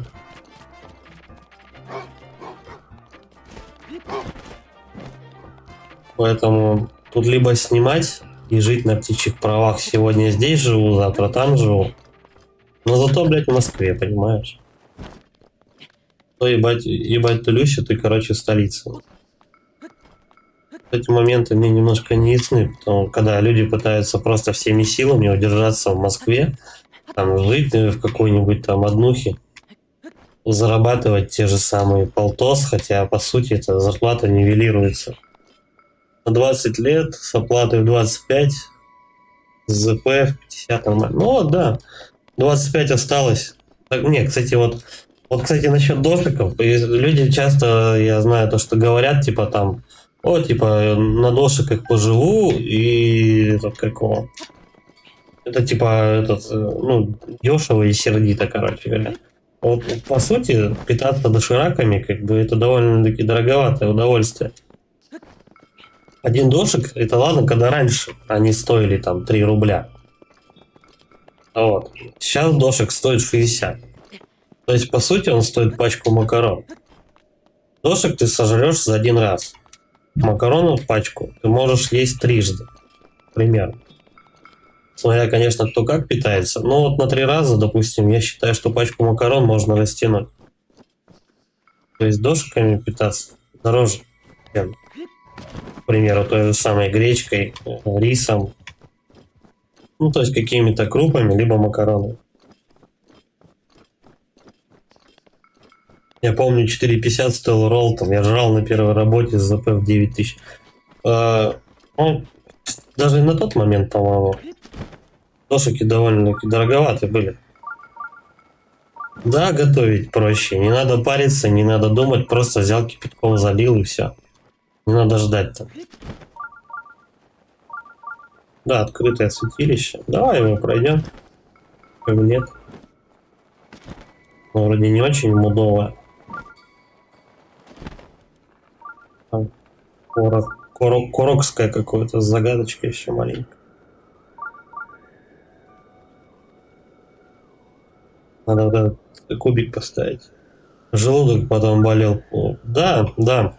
Я там какой-то этот документалку смотрел, чувака, короче, посадили тоже на дошираке. Ну, на всякую дичь, ебать, эту. Лесоруб. Я у мамы лесоруб. Короче говоря, он желудок за месяц себе запорол.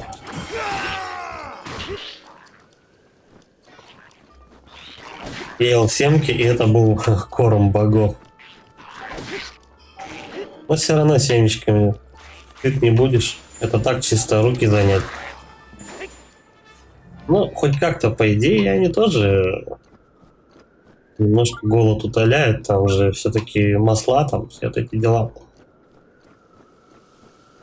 Так, кубик.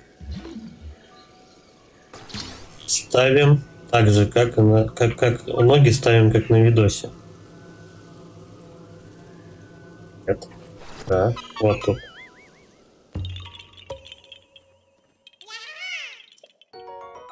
Короче, дошики это дело такое. Можно от них сковырнуться.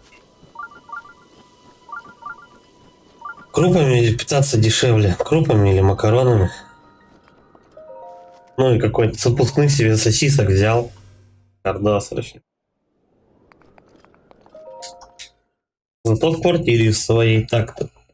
Так-то.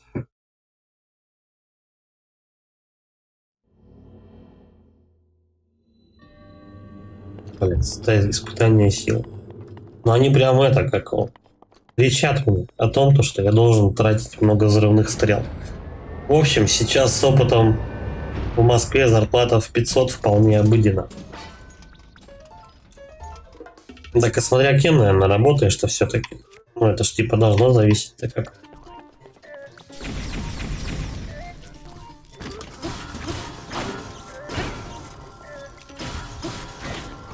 Давай его подразмотаем маленько вот так вот. Я он не приложился.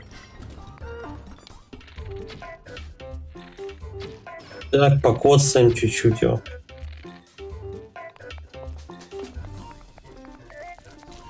Все ближе и ближе и ближе. Можно вполне что-нибудь сожрать. Вот я до конца хочу не тратить живительные, точнее, все разрушающие стрелы. Кушков пожрем каких-то. Похер да и вообще. Главное эту гниду завалить.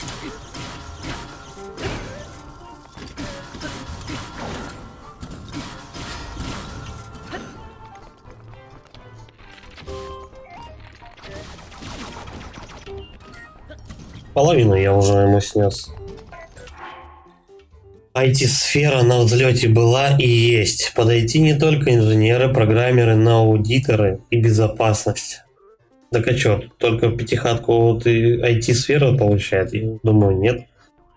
Все-таки какие-нибудь инженеры там, ну там, не знаю, проектировщики, строители. Или только IT-сфера у нас получает капитал. Как завещал Карл Маркс.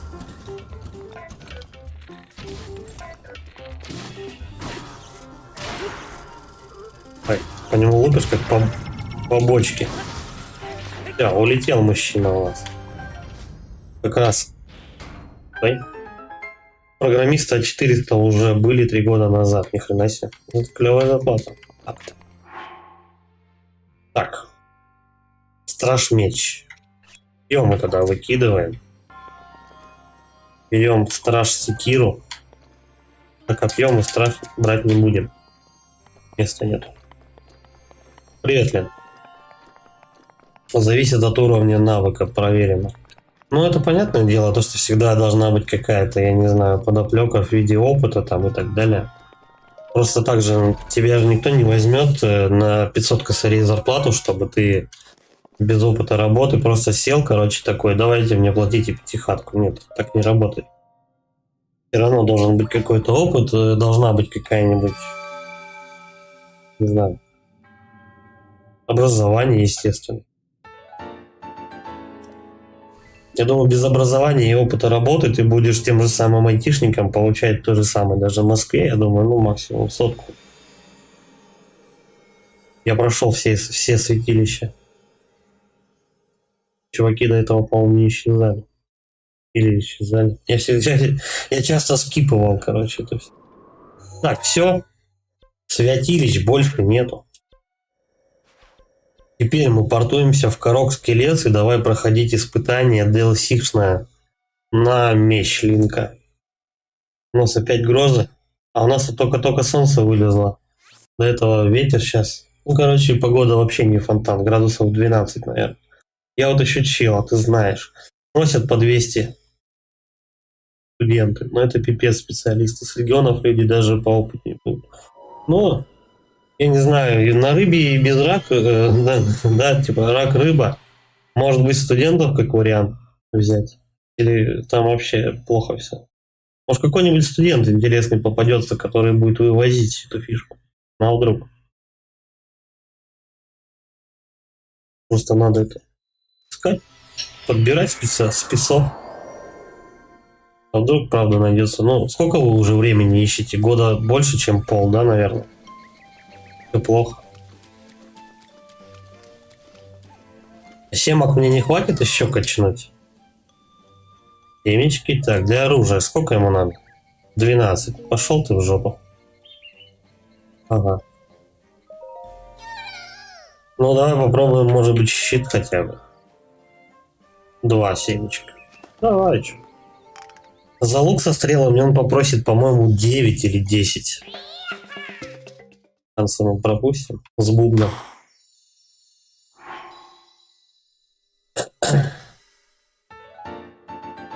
Хватит вроде.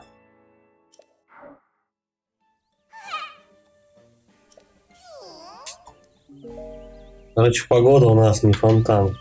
Ну, надо думать, у нас север, блин. Откуда у нас погода? У нас лето бывает 2 месяца в этом году. Даже 1,5. Так, нажимаем на кнопочку «Вставить» и переходим в DLC, чтобы активировать меч Линка. Вот этот высший меч. Легендарный сокрушитель зла. Его сверкающее лезвие обладает священной силой, позволяющей победить Ганона. Лишь избранный герой может его носить. Если за сегодня не получится это испытание пройти, на Ганона без этого меча я, наверное, не полезу. Скорее всего, есть вариант его замочить и без этого меча. Но хочется вот именно прям, чтобы это, чин-чинарем, чтобы прям схватить этот меч, схватить еще что-нибудь и идти уже на финального босса. Поэтому этот меч надо активировать. Ну, хотелось бы. Если за сегодня не получится этот меч активировать, я его тогда вне стрима активирую. На следующий стрим мы уже будем валить финального босса. Не знаю, сколько просто времени у меня это займет, но посмотрим. Там явно до него добираться еще долго, там по замку бродить и все такое. Давай. Вставить, так сказать. Сейчас все заберут. Я вчера до 4 утра играл в Зельду. После утренней смены пришел и решил все-таки поломать. Ну, просто чтобы сократить прохождение. Попроходил, почистил территории. Какая ирония, уже лето, но идут грозы. Ну, тут скорее не ирония.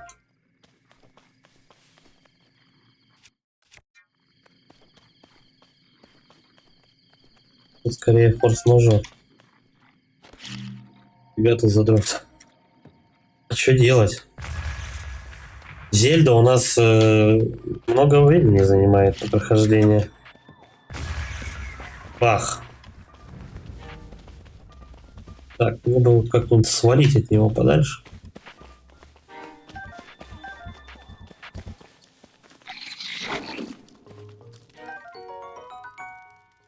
А что нужно уметь войти, чтобы 200к зарабатывать? Ну, я думаю, как минимум какими-нибудь, знаешь, там этими обладать навыками в какой-нибудь, не знаю,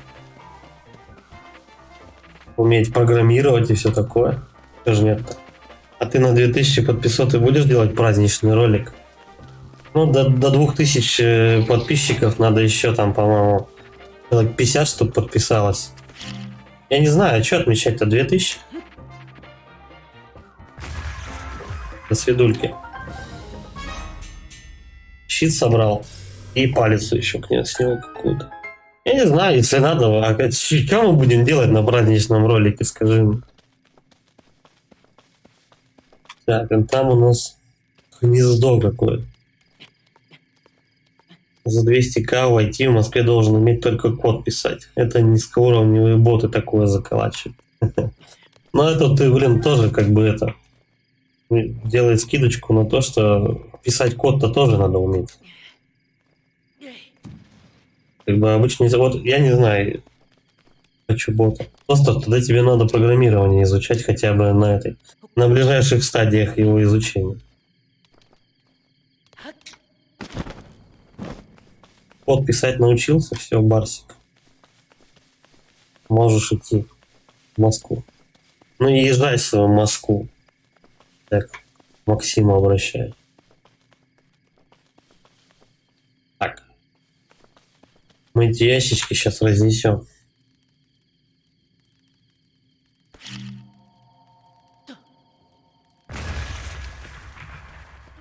Жрач не выпал. Ну тут одно и то же всегда падает. Я вот один раз вчера пробовал это испытание пройти. Прям все надо собирать, все, что вообще вот тебе уровень предлагает. Значит, ты хер пройдешь.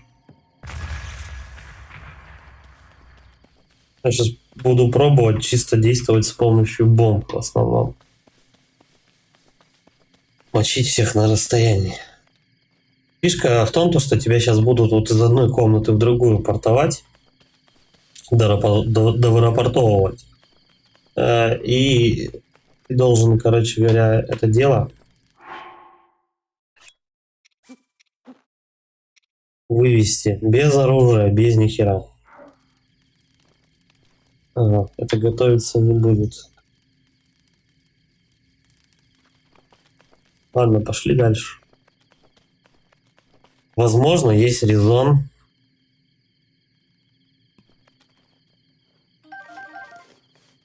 Возможно, есть резон, конечно, это все дело приготовить. В прошлый раз я, кстати, 2 яйца не находил. Сколько уровней на этой башне, я не знаю.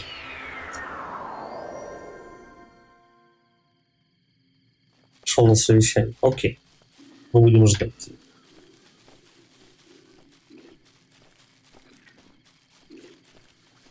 Так, давай мы сначала вот этого завалим.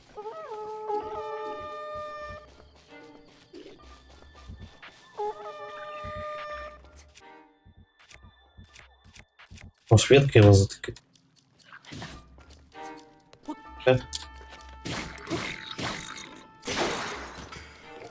Минус ветка.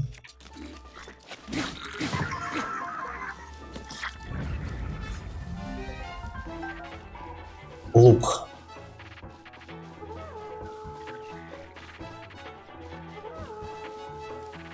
Надо очень четко действовать, вообще нигде ни одного сердца не тратить. Иначе будет попадос. Там в конце враги вообще сложно. Давай мы его подманим вот сюда. Давай, оп. Все. Минус челик. У него что-то упало хоть?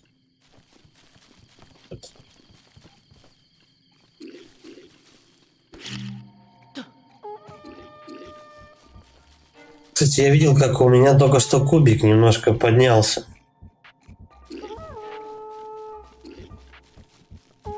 А вдруг кинуть этот кубик можно? А, блядь, сложное испытание, конечно. Давай залезаем на дерево.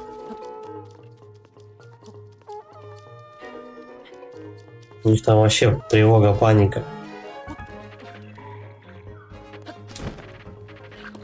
Только не забивайте меня. Плохо делал. Я уже, наверное, его не пройду.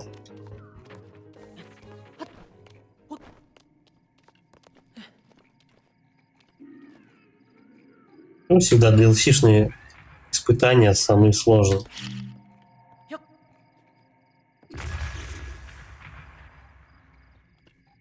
Давай попробуем встать на ветку. Все равно они меня особо не пасут. Ай-яй-яй.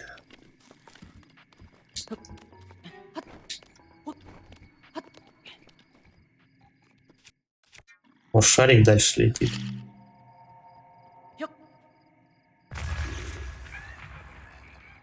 Бля, ну как бы... Его бы взрывать надо как-то в полете, что ли. Вот так вот. Минус один. А остальных я подманить смогу? Нет. Но бомбы вроде неплохо. Неплохая идея. И они меня не видят. И я их как-то... Вроде как-то убиваю. Блять. Оружие же у меня ломается. Наверх не подняться.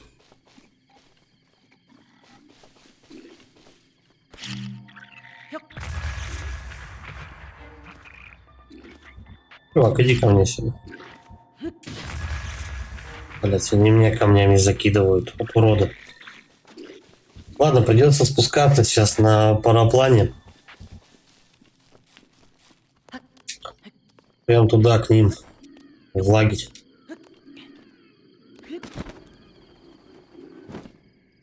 Как-то их мочить.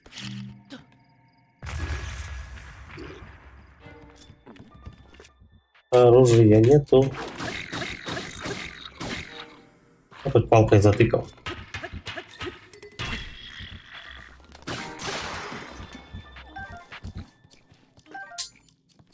Так, есть щит, есть меч, но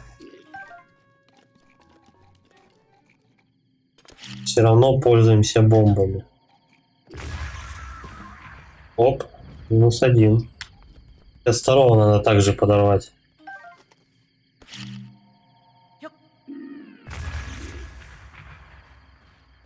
А он туда же пойдет? Все, второй отлетел. Испытание пройдено, но вот эта вот часть. Но я много жизни потратил.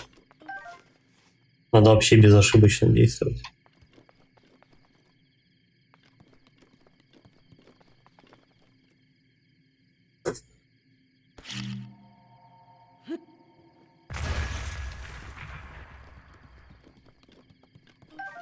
Уровня надо забирать максимально все. Иначе эффекта не получится. А зачем туда вот эта штука? Давай залезем наверх.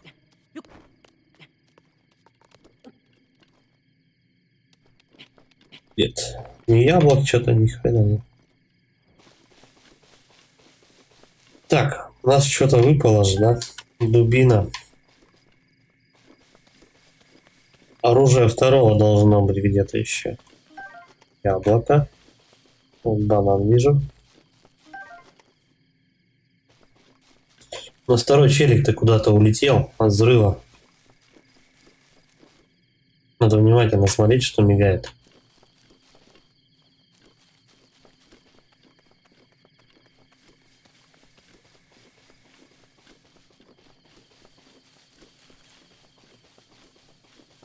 Будет обидно, если этот меч, ну вообще отстойный, в смысле, можно не собирать его. Ну вот это вот не проходить, короче.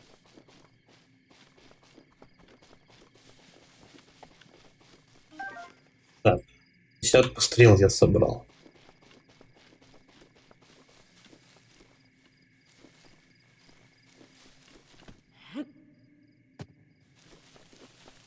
У меня естественно ничего.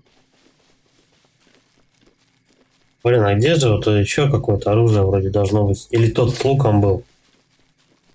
Да, лук я подобрал. Лак подох.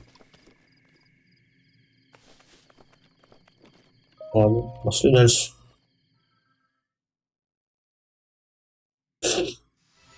Еще как вариант, можно будет еще сюда вернуться, но правда прокачавшись. Первый.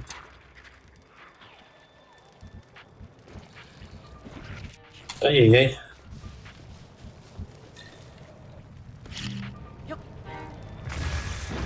Я вот, кстати, на них тоже здоровье какое-то количество потратил тогда.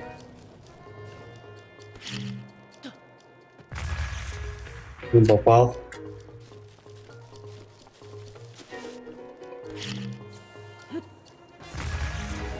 Все. Нет, шайка лейка готова. Туда. Кого-то зацепило. Удивительно рядом, да?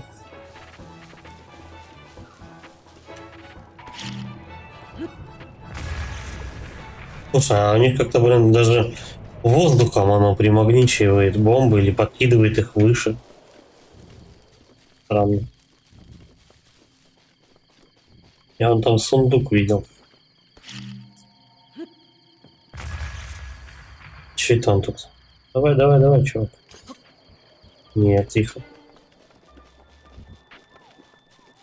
Аккуратно себя ведем. Давай, опа. Так, это испытание пройдено, но у меня там еще сундук, сейчас мы его попробуем взять. Он там наверху на площадке, он там по прямой стоит. Еще можно бежать вокруг, что-то найти, посмотреть. На кронах деревьев может быть что-то интересное. Но сундучок-то у нас, по-моему, металлический. Я его магнитом попробую снять. Не, ни хрена не металлический.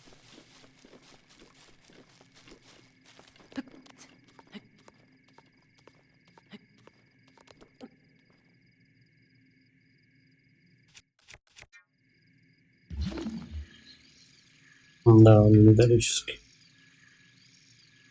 Печалька.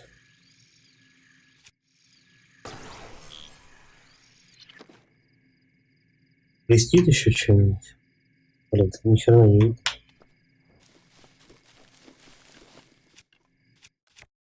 Но я бомбу так не кину. Такую высоту. Это надо было, короче, умудриться. Горящих вот этих челиков поджечь. Ну, точнее, пока они горят. Поджечь об них стрелу. И выстрелить вот в эту площадку. Она сгорает. Вот вторая площадка. Она сгорает, и потом хоть что-то ты можешь сделать. Как-то поднять, а так ничего тебе не дадут сделать. Чалька. Два сундука просто мимо тебя пролетают. Ну вот максимум, если очень аккуратно забраться. Бросить и взорвать. Да. Куда он упал? Эй, орлы, где мы? Где мой сундук? Это все, что там лежало? Походу, я еще и сундук разнес, но только там, кроме бумеранга, ничего нет. Да. Ничего не блестит. Она в одном на высоте сундук, попробуй достань, а еще там ни хрена нету. Как. Ну, бумеранг вроде как. Да, у него урон побольше. Но он сломается быстро. Где у нас это? Так, так, так. Ну, визуально, так, чисто на перспективу глядя. Вот это вот дерево.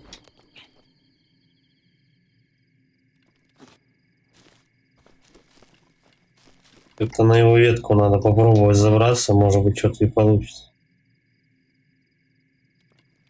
Так. Бля, ну тут миллиметры какие-то, он падает.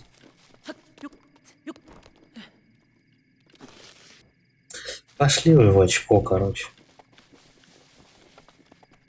Плохо то, что я забыл прокачаться. Мне бы хотя бы на 2 удара было больше, на 2 сердца.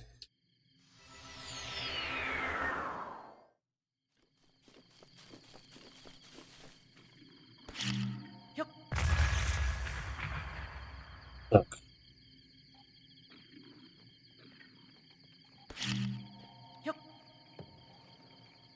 Ку-ку.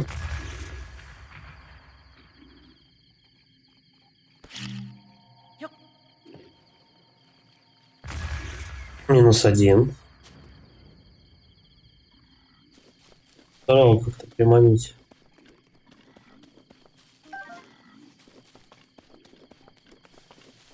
Как мы его можем приманить? Стрелами. Как вариант.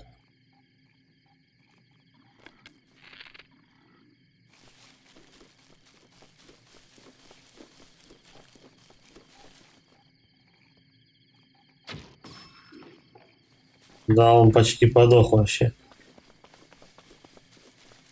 Он меня не заметил. Тревога. Тревога, тревога.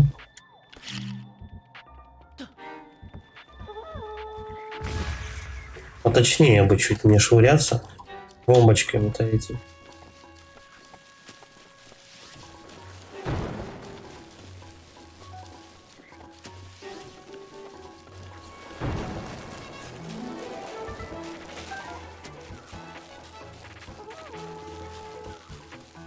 Сейчас у меня стамина-то кончится, да?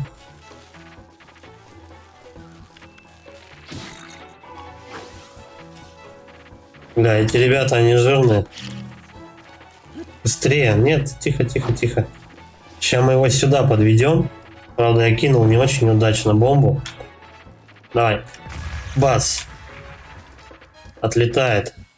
Давай быстрее. Стоп. Там вообще Вьетнам какой-то.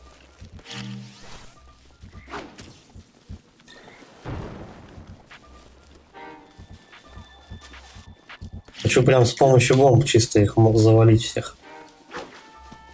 Так, подстава. Иди сюда. Хорош.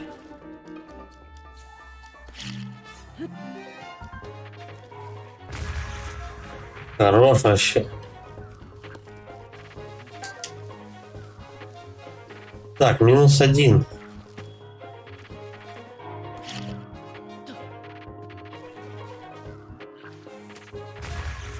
Второй. Но это еще не все. Будут еще одни. Вон там еще один тусуется наверху. Стрелы пособирать, которые он кидал у меня. Вон еще одна. Оп.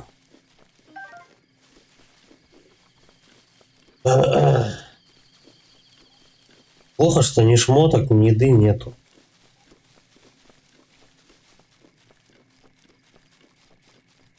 Было бы жратвы побольше, можно было бы вообще запросто этого испытания пройти.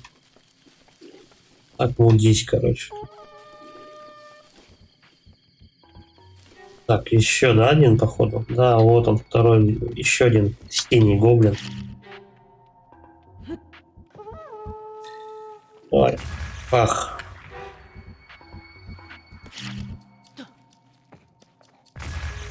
Бах.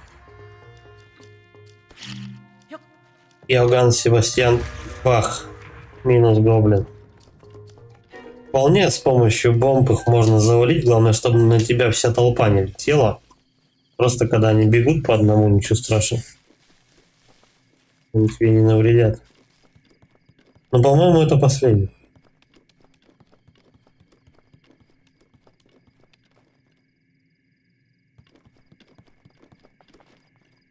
Один еще точно на той вышке тусит.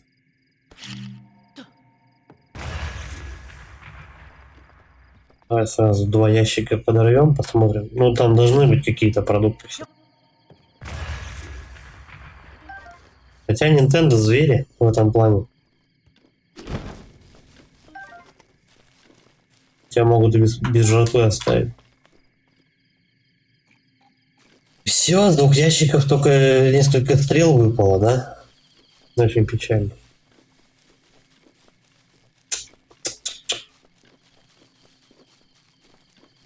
Капчика нема. Приготовить даже негде. И бы казан кинули. Я там немного каких-то фруктов набрал.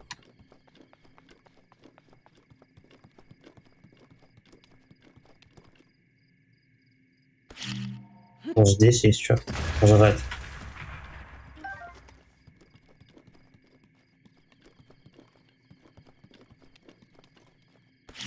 Этого я тоже с помощью взрыва завалю. Здорово, чувак.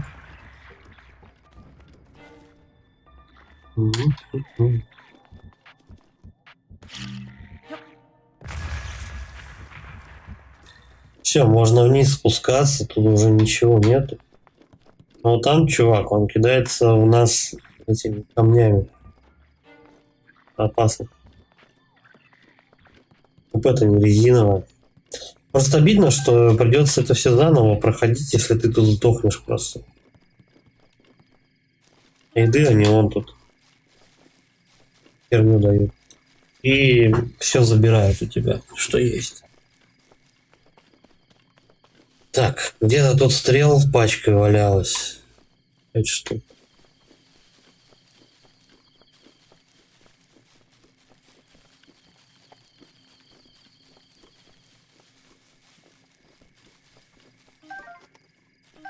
Малина. Просто вот эти все фрукты, которые я сейчас подобрал, это только вот мне один раз пожрать то, что я уже потратил. Всё. Но если я буду налетать хоть на какой-нибудь удар, вот сразу минус пол хп. Потому что некоторые критуют же у нас, товарищи. Лучше бомбами, конечно, валить. Так, оружие. Ну, там простенький чувак-то сидит. Ну, палка сейчас тыкнем просто в глаз, нахрен он упадет.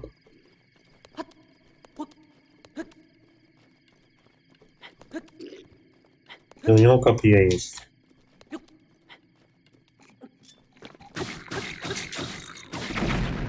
Ах ты, гнида.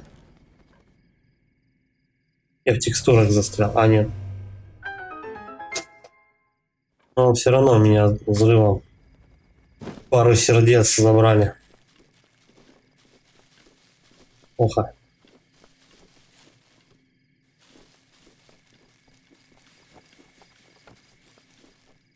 Че, где его копье-то? Бля, она вот долбанула куда-то, и она улетела вообще.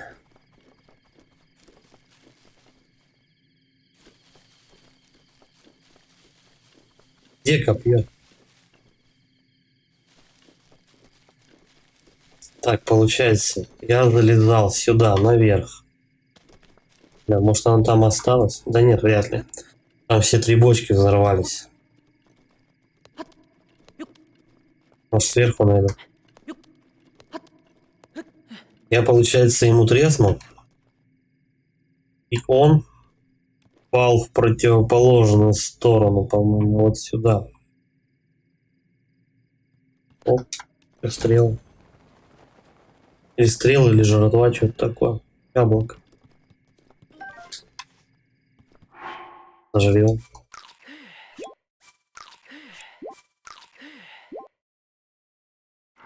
Да, не густо. Линк на диете в этом плане. Бля, куда же его копье-то отлетело? Может, оно просто исчезло такое? Бывает же тут. Если ты выкидываешь оружие, поворачиваешься буквально, все. Оружия нет. Глянь.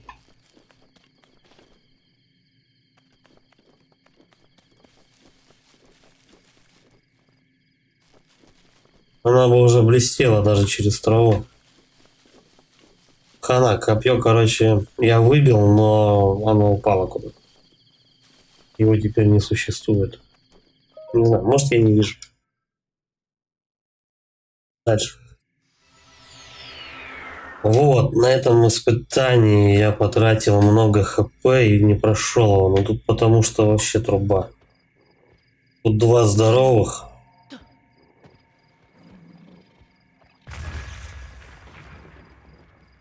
Еще куча гоблинов больших синих. Ну-ка, ребят, оп. Никого не задеваю. Может, вот этого хотя бы. О, давай ко мне.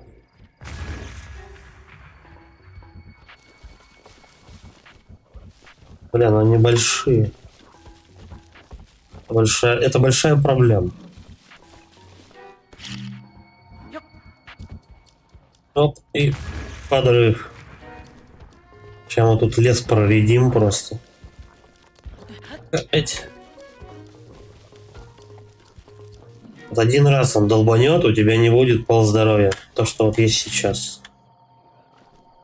Они очень сильно лупят. Давай, мужик, ближе. Ближе шарик катится. Так, и подрываем. Готов. Так, один готов. Можно диверсию, я первый раз, когда сюда забрался, можно диверсию вообще устроить. Залезть в глаз вот этого черепа и оттуда долбануть бомбой. Но они тогда все активируются на атаку. Так, и подрываем. Я сейчас попробую их по одному как-то выкуривать. Так, шарик-то куда убежал? Не задел я его.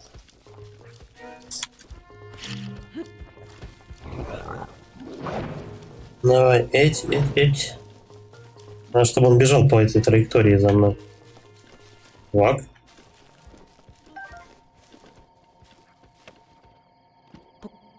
Взял, ушел. Я еще не договорил. Иди сюда. Так, он меня видит. Теперь точно видит. Подрываем. Баста. Дальше. Он прям весь в обидках. Бежит на меня. И подыхает. Так, что у меня? Желуди. Кстати, о желудях.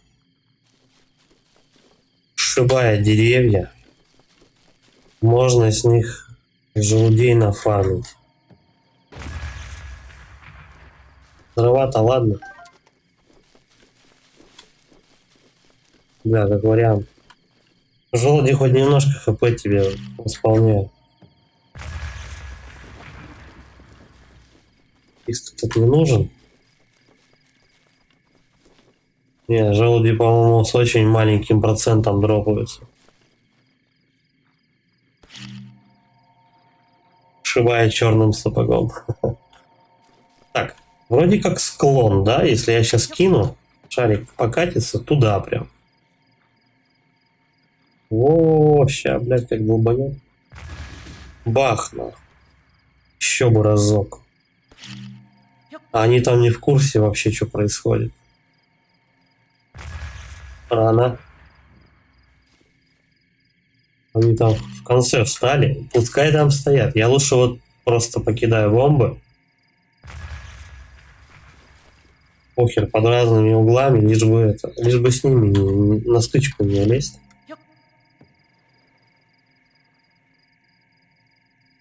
Вот это не резиновое. О, туда. Блять, не достает. Да, вся толпа согрелась. Кучно возьмем, что сказать.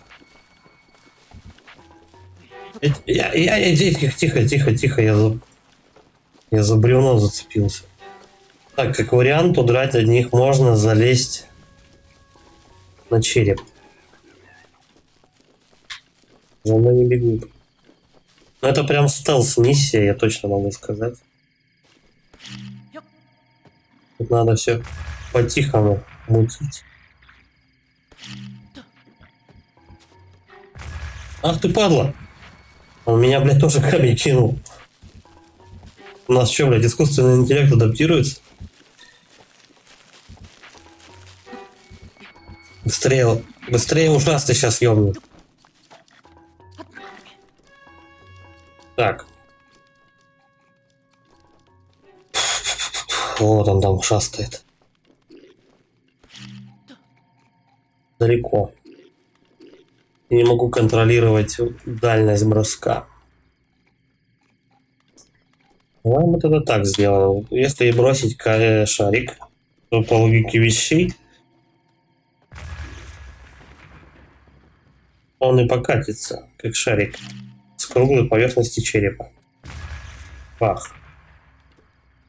А мы тут сверху и заебеним. Чуть не доброс. Хорош. -1. Там еще парочка, да, была?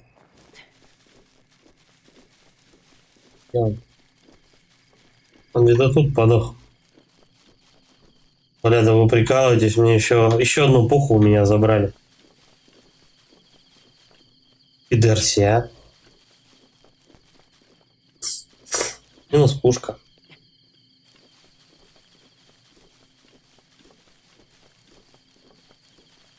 Ладно, мы считали оружие, которое я просто, выкинул за ненадобностью. Забирайте, похер, да, как бы окей. Ну, блядь, ты его даже поюзать не можешь. А у тебя его уже забирают. Шарик застрял там. Кстати, это последний. Тут какие-то при загадочных обстоятельствах подох, походу. Бах. Все, текаем. Текаем.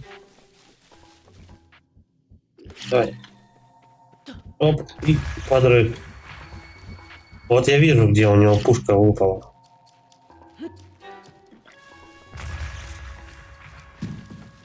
Валим.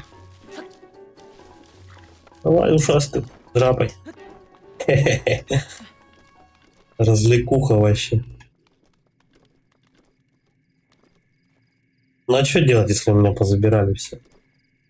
Говорит, пройди, блядь, испытание. Так. Есть вон дырки, кстати. Все. Это был последний. Вот там вот с правой стороны, вот его пушка выпала. А у того пушка то, что выпало, не считается.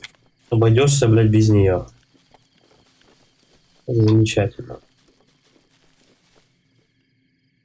Еще не сверкает. Вариант, конечно, можно пофармить на деревьях желуди. Они хоть что-то восстанавливают по жратве. Но это, блин, вот, один.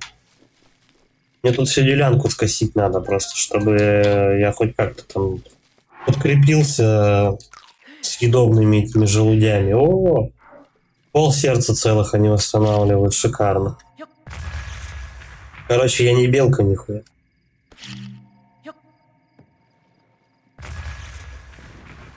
Ушастый не белка, и желуди он не жрет. Ну, как бы они особо его не восстанавливают хп. Так, еще сколько у нас деревьев? Большие, наверное, вообще не вариант подрывать. Больших деревьев мне не снести. Ну, давай 2 бомбы я закину. Если дерево не снесется... Да. Вообще разницы никакой. Давай выкашивать. Будем ландшафты менять вручную. Не то. В надежде он хотя бы хоть сколько-то желудей выпадет. Есть что? Нет. Давай. Да, это не то.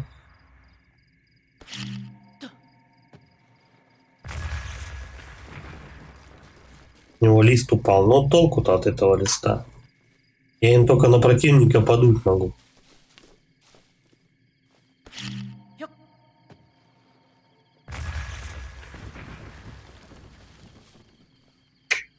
Тоже пусто.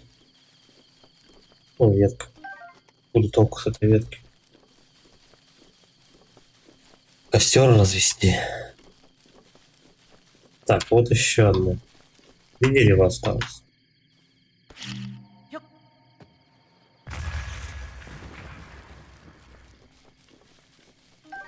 Оп.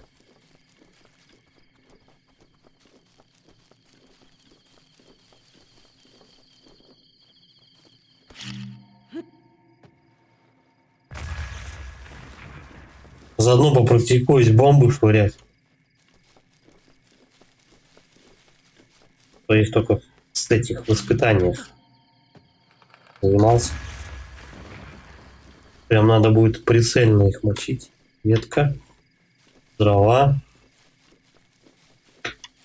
Орешков нет.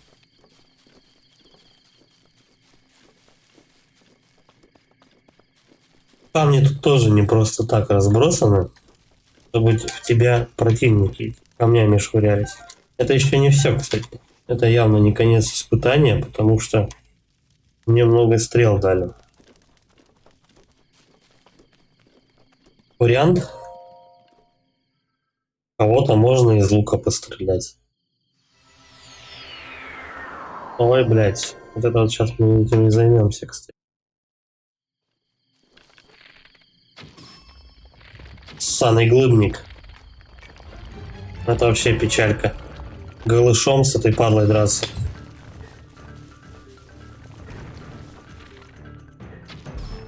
Так-то эта курва ваншотит почти.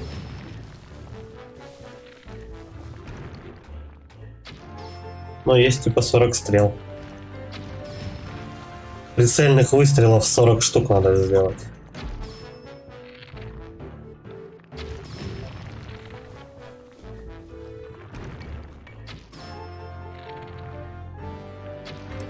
Не попал. А у меня лук не внес.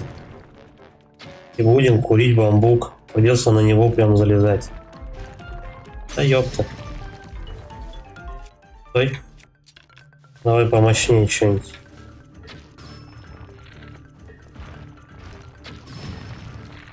«30 стрел вполне хватит, чтобы его завалить. Но... Посмотрим. Блять, надеюсь, он последний. Из магикан.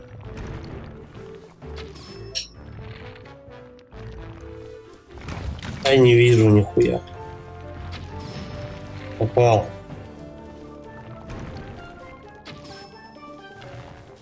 Менять надо дислокацию. Попал, надо же. Так, не торопимся.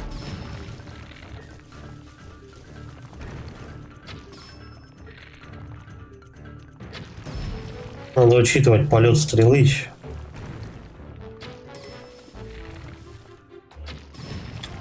Хана лук почти сломан. Давай, осталось-то чуть-чуть этой сволочи.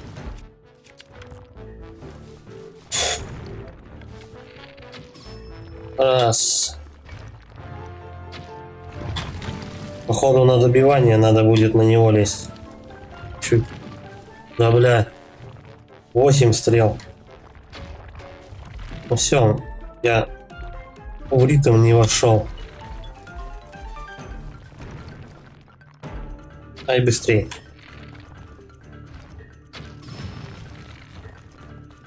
Надо будет на него потом как-то залезть. Бля, там, кстати, стрелы валяются. Правда, я подохну, пока их собираю. Все. Ух, на последней стреле я его вывез просто. Как Леголас, мать его. 40 штук я в него вкирачил и 2 лука сломал. К слову сказать, он выносится за 10 взрывных стрел. Просто вот на раз. Все, остальные стрелы куда пропали? В них куда? Делай, что хочешь. Сейчас, если еще какое-нибудь испытание будет, надо опять вывозить на бомбах. Желуди, кстати. Эти желуди. Эти в желудях. Ёп, твою мать. Мне надо больше желудей.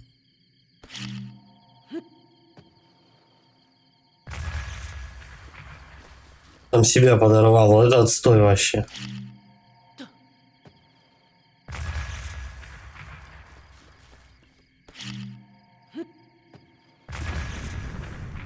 Ушастый хоть и соколиный глаз, но мудак еще тот. Иногда он очень портит картину происходящего. Норму готова не сдать. Ну да, там себя подрывать бомбами своими же. Вообще обидная хуйня. Причем как я тащила. Давай, может, хоть здесь вообще ящики. Да вы прикалываетесь, что ли? Сколько еще, интересно, мне этажей надо пройти, завалить боссов и так далее. Ряд. Без жратвы, без нихера, голышом. Вы, блядь, быть достойным, так сказать, еще. Хоть яичко бы какое ссаное оставили. Но потенциально могут быть здесь один желтый там. Да. Горим. Че у меня бомбы, кстати? Точнее, горят. Я до этого всю делянку выкосил, ни одного пожара не было. Может, они забыли просто включить пожар. Теперь вспомнил. И ближе. Кстати, а сундуков-то чего нет поблизости? Да. Сос Петрович. Ладно.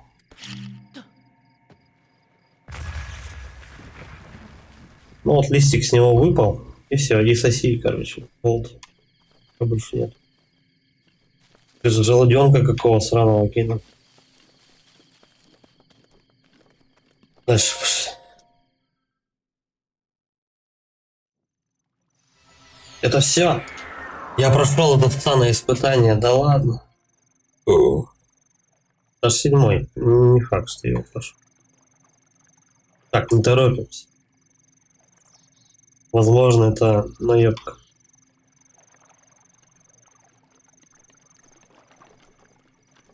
Сначала я пособираю то, что есть. Потом сундуки вскрывать. Желудь я видел, как выпал. Все раз херачил тут. Стрела огненная. Ок. Тут что это выпало? Тележка. Прежде чем сундуки взрывать тоже, я говорю, скорее всего, это подъебка. Зная Nintendo, это, да. Места нету.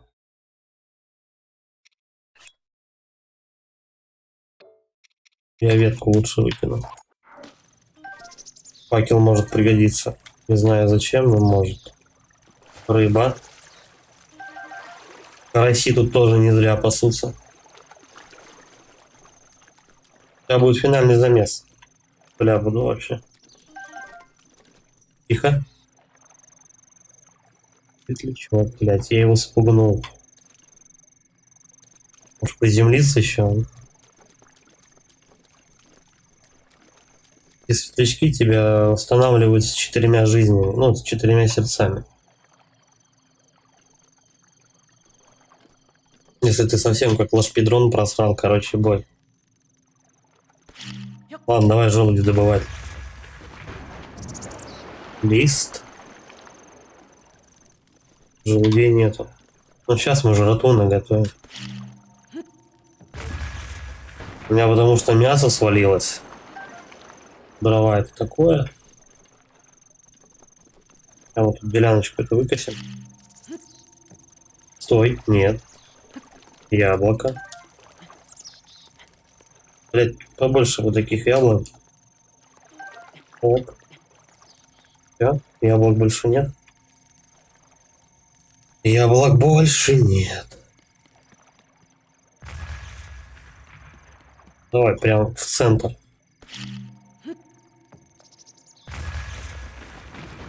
Надеюсь, казан у меня не разлетится на куски. Будет очень обидно. Так, блин, поторопился. Зачем? Зачем я ел, если можно было это приготовить? Сейчас мы какое-нибудь это мега блюдо замутим. Только надо вспомнить, какое приблизительно сочетание продуктов дает максимальный эффект. Ни одного, блядь, желания не выпало. Точнее, один не выпал.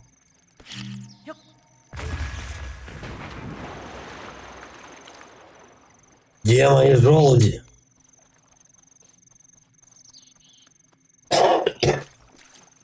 Не урожай, короче.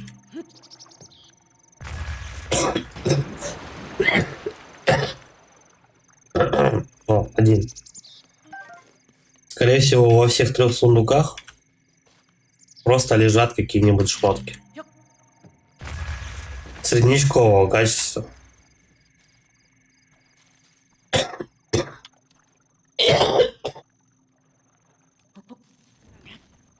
Событие, потому что DLC-шное. Ты его можешь запустить в любой момент. Так. Давай готовить. Блять, сожрал.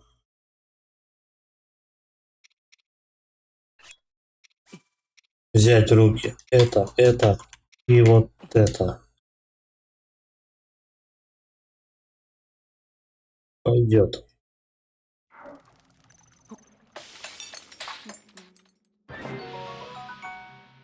Плохо. Так, давай еще кусок мяса. Гриб. Малина. И рыба.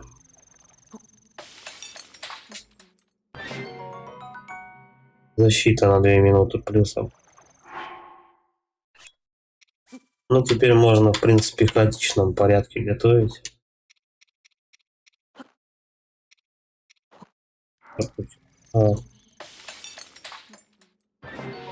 Залипухи, в принципе, не получится в любом случае. Это и вот это.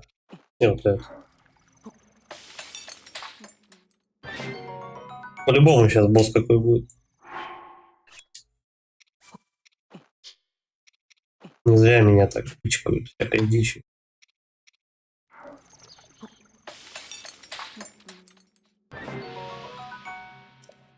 Так. Съедаем это. Вот так. Все, остальное про запас.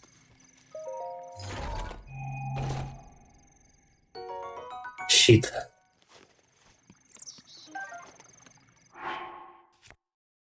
Да. У меня тут гораздо лучше щит имеется. А, нет, он такой же мне дали.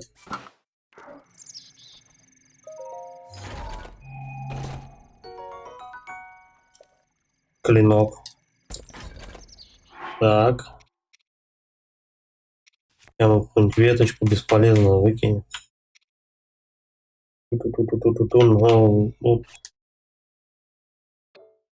Давай не факел, давай лист все-таки я выброшу. Факел хоть как-то урон может нанести.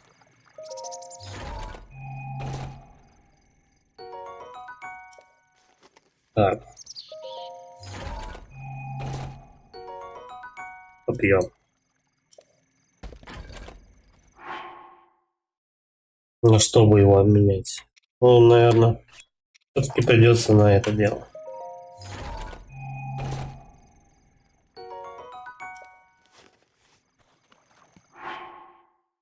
Так, готовимся к бою. Вот это берем. Потом лук. Вот как такой. Белый, да? Ага. И все. И все. Закончилось.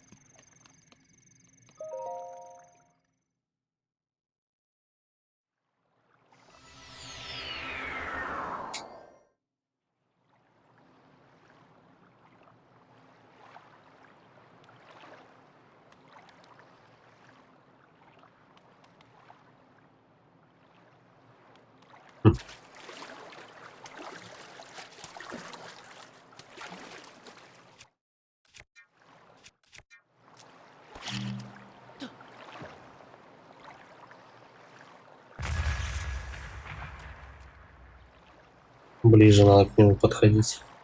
Причем кидать надо как-то вот в эту сторону. До свидули.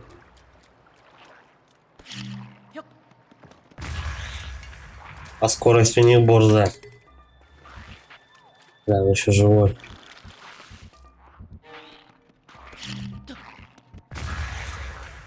Успел.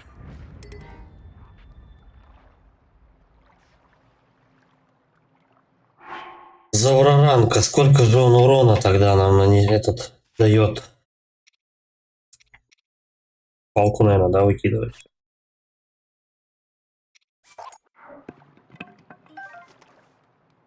Заураранг явно шибче урона наносит. А эти там рыбу жарят.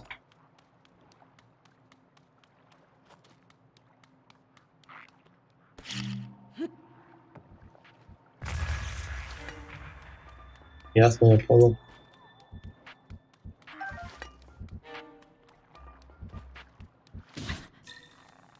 Вот все. И хана.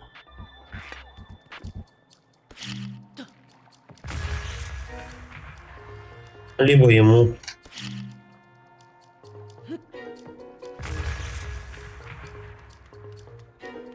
Так, ну он двигается. Давай, что ты выйдешь откуда-нибудь? Перебросить бы это дело. Ну нет.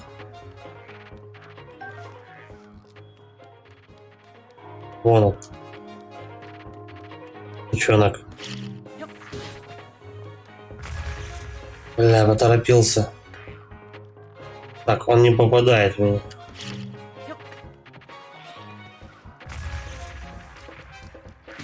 Ай-яй-яй-яй.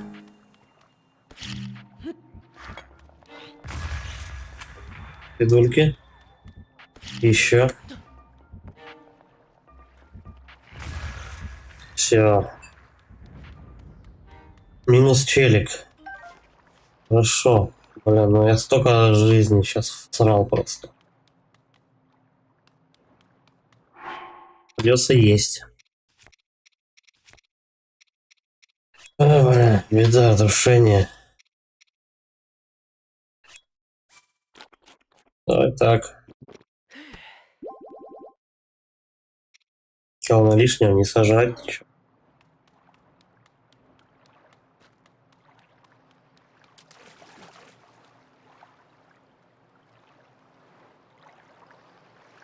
Надо еще подумать, как тут бомбы-то швырять в них.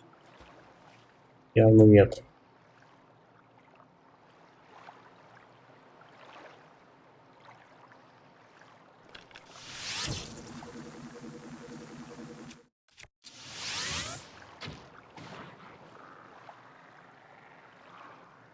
Все в шоколаде, да?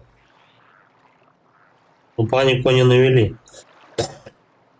У них стрел нету. По-моему, они плеваться умеют.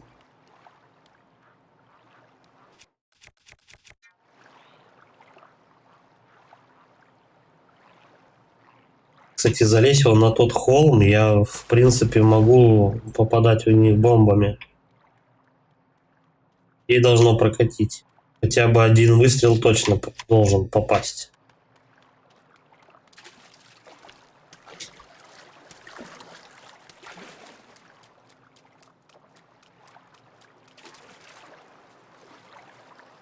Да, сложная тема вообще.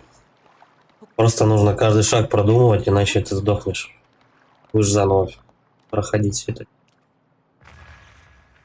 Так. Ай-яй-яй, ну что ж ты делаешь? Спалился стопудово, да? Он не особо не нервничает. Давай. Увидели? Давай. Да. Плохо дело. Они спалили меня и плюются.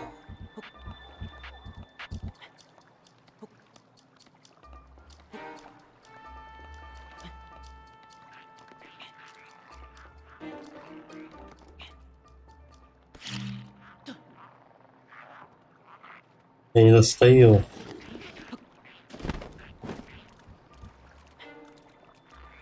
Если их только как-то к берегу подгонять. Берег покатый.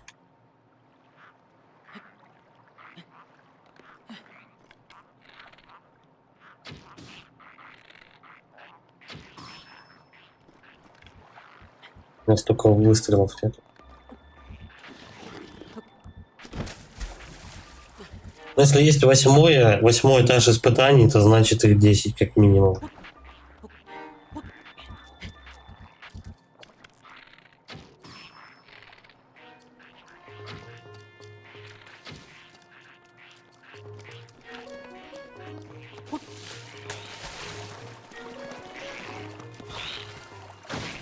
А не туда ты, ну греби.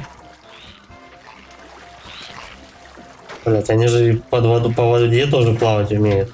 Это нормально.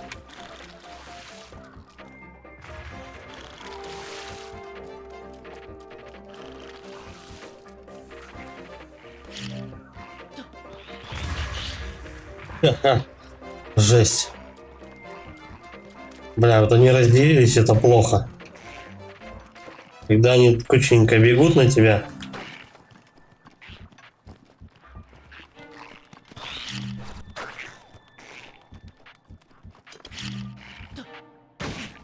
Ах ты гнида.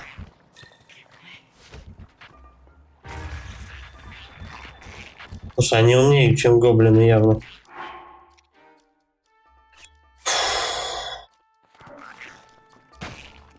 Не умнее и быстрее гоблинов. Он от себя бомбу откинул.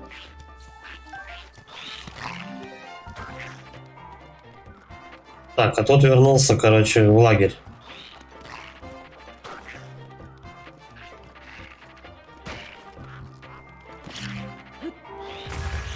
Вот так вот.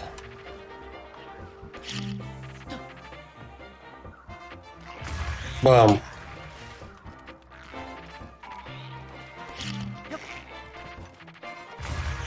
Бам.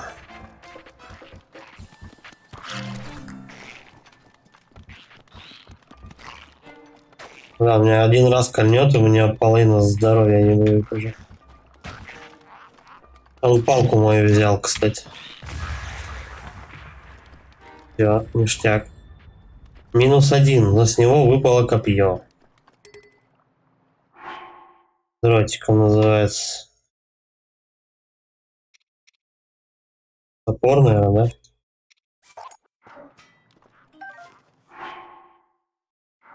Да, меняем на топор. Кстати, топором можно было всю делянку выкашивать. Чё?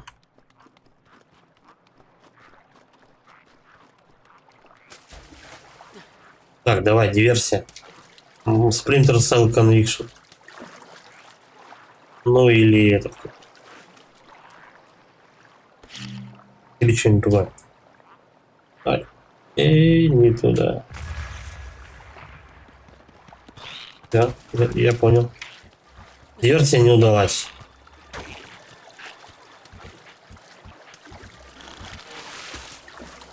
Он быстрее меня плавает.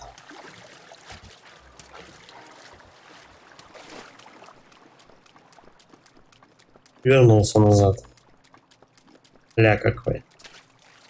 Ну, надо просто четенько попадать в него и как-то драпать на тот берег. Он тебя особо не видит потом.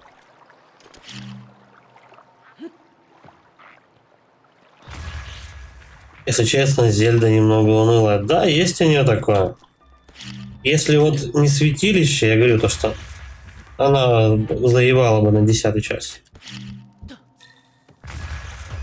Все, готов. Это сложное испытание. Я Ведьмака 2-3 прошел захлеб. Во второго я не играл. Ведьмака. Но третий, ну я бы не сказал, что я третьего прям захлеб проходил, но так.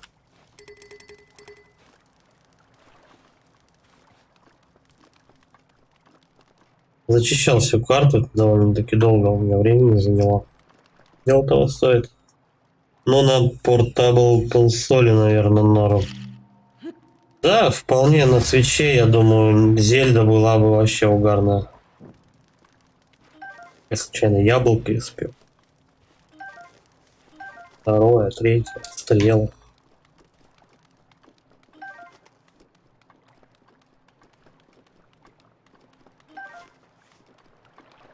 Стрел я получил больше, чем потратил. Да вот хп немного. Ладно. Не, вот так вот чисто взять в руки Switch и покайфовать на работе вообще тема будет.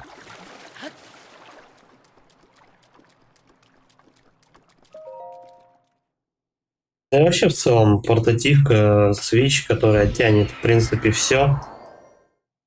Тот же самый Dark Souls, там я не знаю.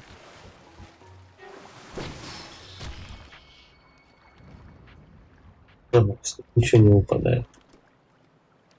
Тот же самый Dark Souls, там, знаешь, ремастер какой-нибудь. Тоже угарно же посидеть вот так вот.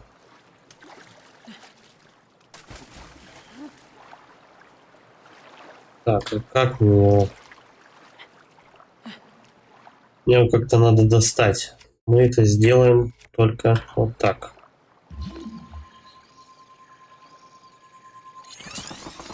Чик. Зельда еще интересна тем, то, что этот как он. Тут видите такие свойства объектов. Ну, типа как металл, там огонь там и так далее. Ну, забавно. Не каждая игра похвастается подобными механиками. Далеко не каждая. Ты второй не играл. Нет, не играл я второго Ведьмака. Так видел только мельком. Совсем чуть-чуть. Второй камерный. И весьма харизматичный, приключенческий РПГ. Был очень крут для того времени и хотел бы еще пройти.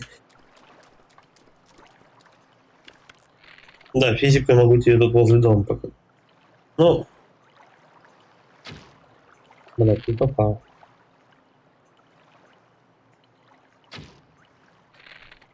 Может его застанете? Поносненько это.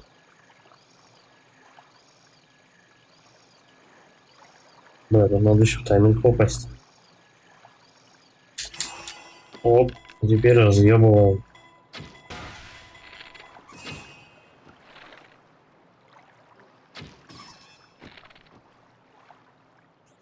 Эти.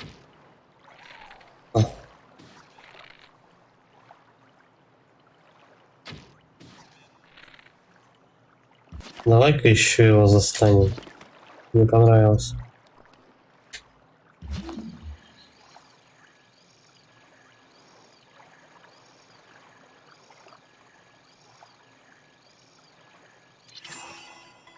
Там у нас еще какая-то это.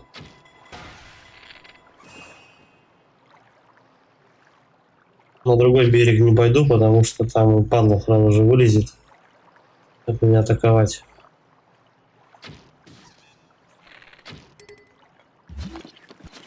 Сдал луку. О, импад глючит.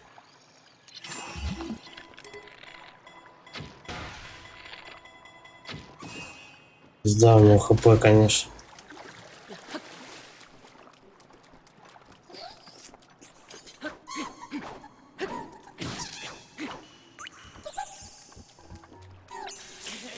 И пизда мне.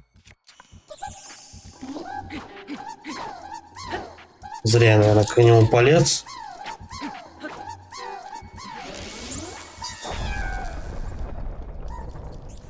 Очень ебаный чувак. Самый хреновый моб, который, блядь, тут мог быть. А он тут.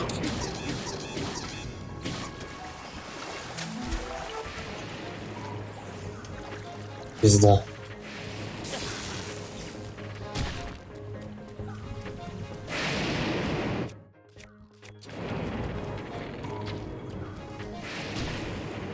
Ща я тут прикурю, короче. Ёбаный почеши, блядь.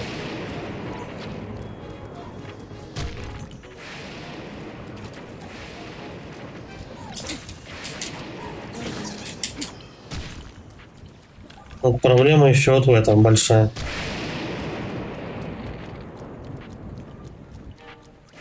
Ну. Где он?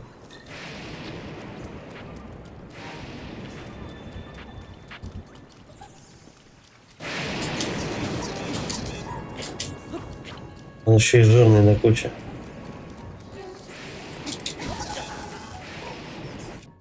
Все оружие у меня, сука, позабирал.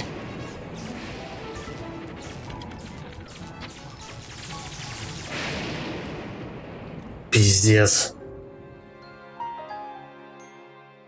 Меня молнией захуярил и проходи все заново. Да?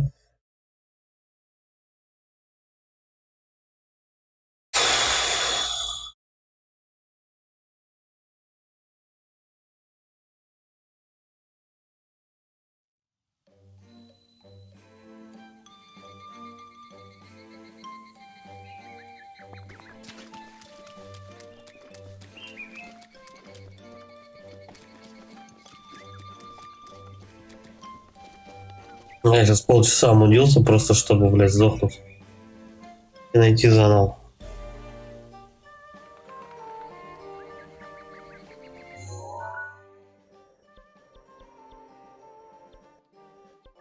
Стой, ебучий.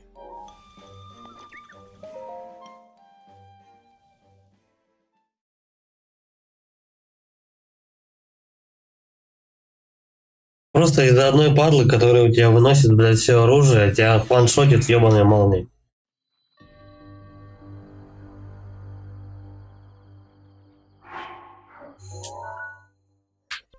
Причем сохранение не сработает. Я типа не могу прервать это испытание на середине.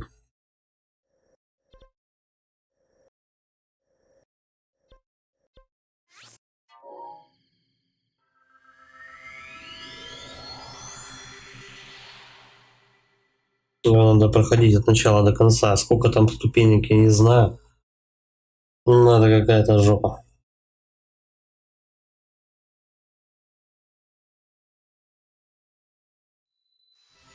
Сейчас заново начинать не вижу смысла. Я не успею. Не знаю, я попробую, короче, его вне стрима пройти. Это испытание дебильное. Вариантов других как-то нету. Ну и потом, короче говоря, начнем тогда следующий стрим уже. Пойдем Ганону щи разматывать. Больше вариков нет. Ну, как бы, есть еще квесты какие-то там побочные, но их тут ебаная тьма, как бы, не знаю, смысл ходить их всех. За них там дают там тебе чуть-чуть денег, там 300 рупий, там, а ты полчаса, блядь, выебываешься, каких-нибудь куриц собираешь. Вот.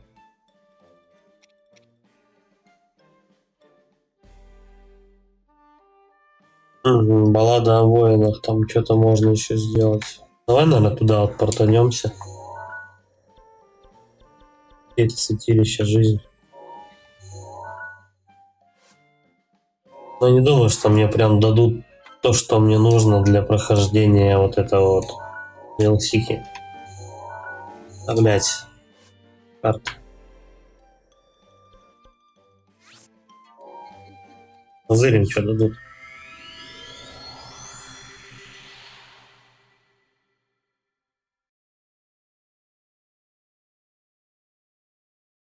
Еще можно вкачать 3 пункта здоровья.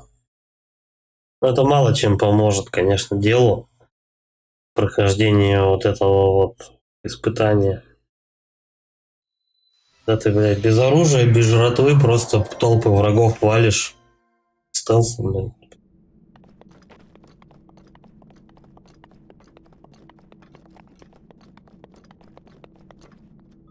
Ты сюда надо, да, запихать?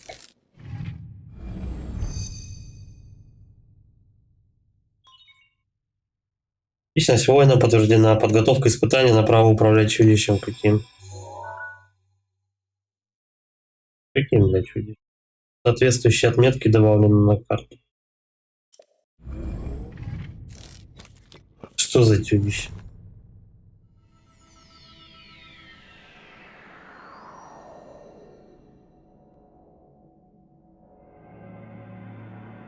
Мотыгу сейчас дадут, да, забавно. Возьмите оружие, чтобы начать испытание.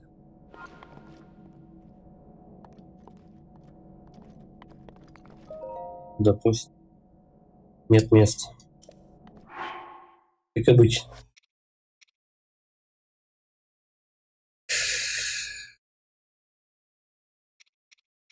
Если я выкидываю оружие, я его больше не смогу никогда найти.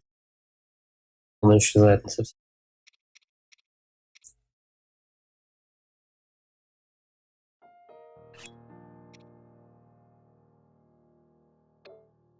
Надо вообще посмотреть, что за баллада о воинах. Вот это вот. Раз, два, 4 места надо посетить. Может быть, там что-то за это дадут, но не факт.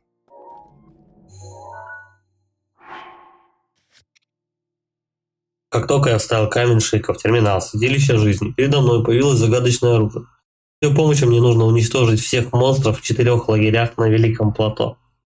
Испытание начнется, когда я возьму это оружие.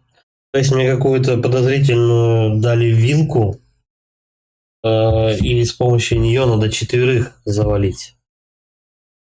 Каких-нибудь хиноксов там или еще что-то.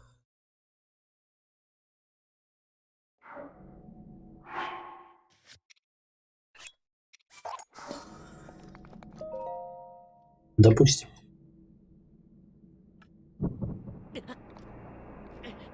Линку аж поплохело, ёпт.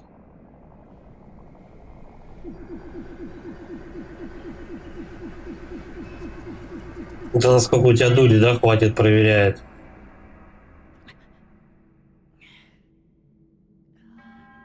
Я священник Маскош, обращаюсь к тебе, желающий чудищем править.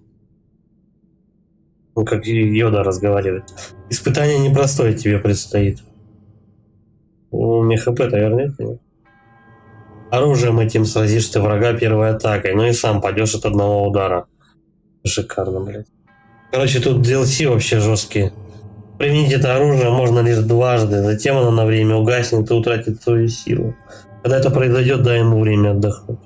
Сколько? И где ему отдыхать? Просто в сумке? Взгляни на свою карту, 4 отметки на Великом плато. Докажи свою силу, истребив всех монстров в указанных местах. И если же задача это тебе не по плечу, покинь плато, оружие сюда вернется, испытание будет прервано. Ну и потом можно его типа всегда начинать. Дезинтегратор. Это оружие позволяет победить врага одним ударом, но и владельца делает уязвимым. После 2 использований подряд на время угасает и теряет силу. Круто, чё.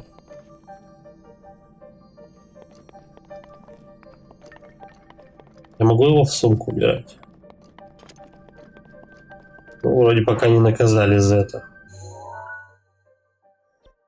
Ну, пошли, это ближайшее. Как это оружие должно отдыхать, интересно? Вернее, где? Типа его куда-то надо вставить в очко себе, что ли? Он отдохнул.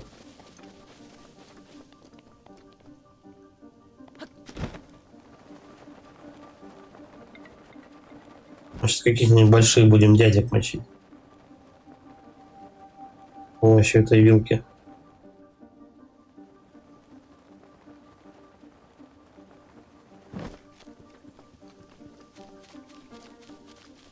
Этот не играл. Я сомневаюсь, что это нужный мне враг.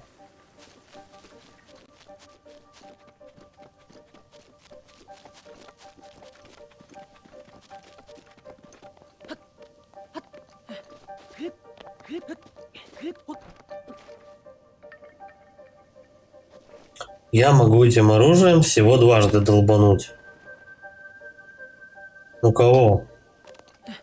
Куда лупить-то?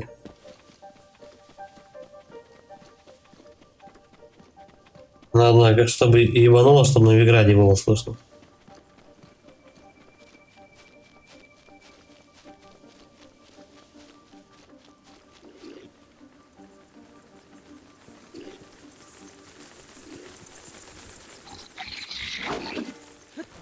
С погодой в Кадоре до градусов 10, наверное, 15. Херня погода.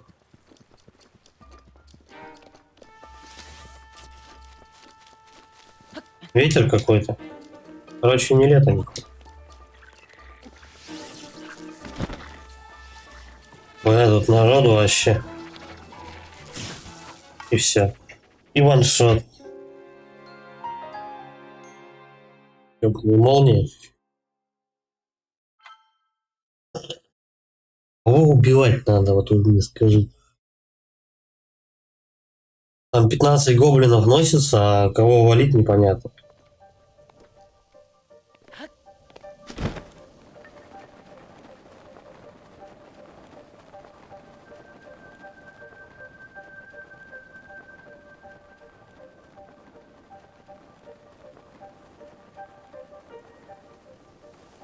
Вон того, что ли, наверху.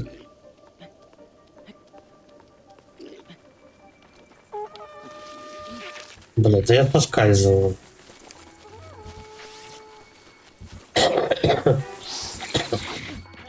Пизда. Меня мыши замочили.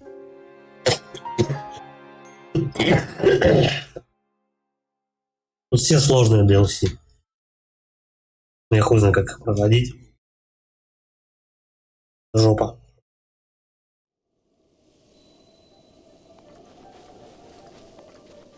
Это если только четко лететь и приземлиться туда.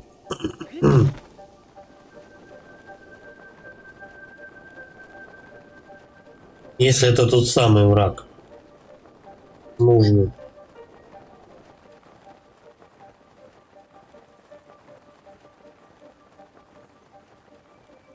Так вот, сопли у меня не проходят, все вылечить не могу. Вот и каша.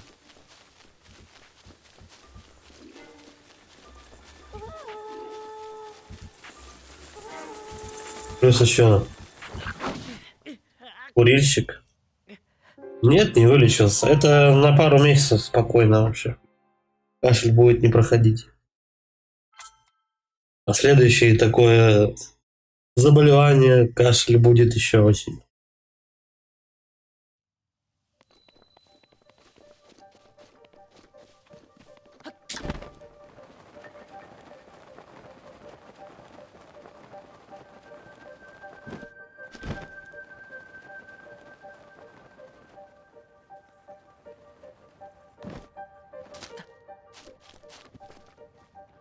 Вот я прям в этой точке нахожусь.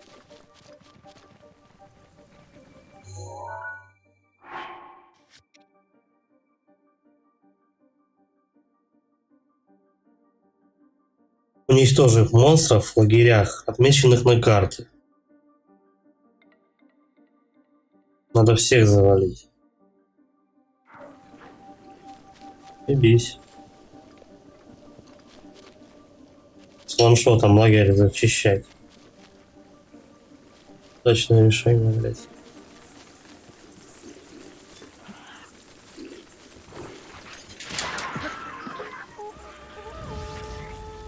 А гоблины все считаются? Или... ёпа мать.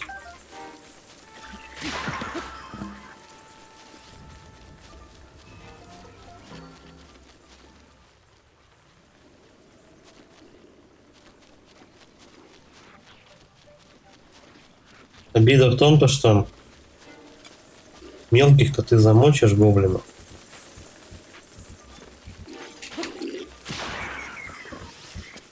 Там наверху стоит большой. Хотя там ты все равно ваншотишь, да?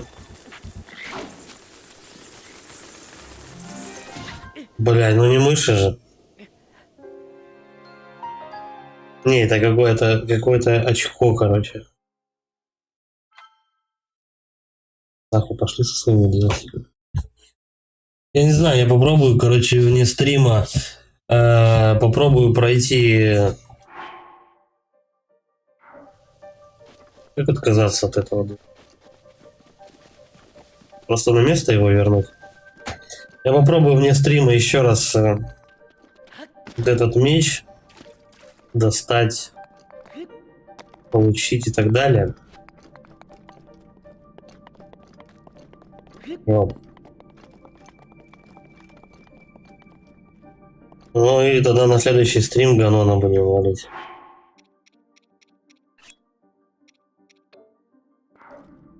Что мне теперь? Его, блядь, не выбросить никак?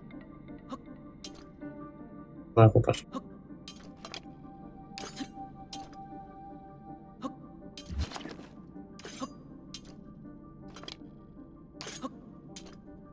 Какой кнопкой кидать оружие?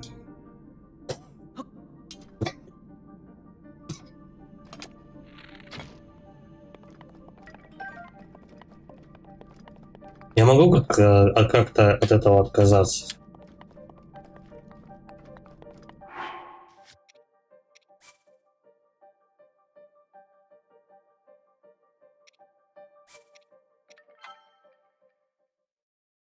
По-моему, до того, как берешь задание, тебе все равно работает автосохранение. Да, для шняги у меня в руках нету хоть.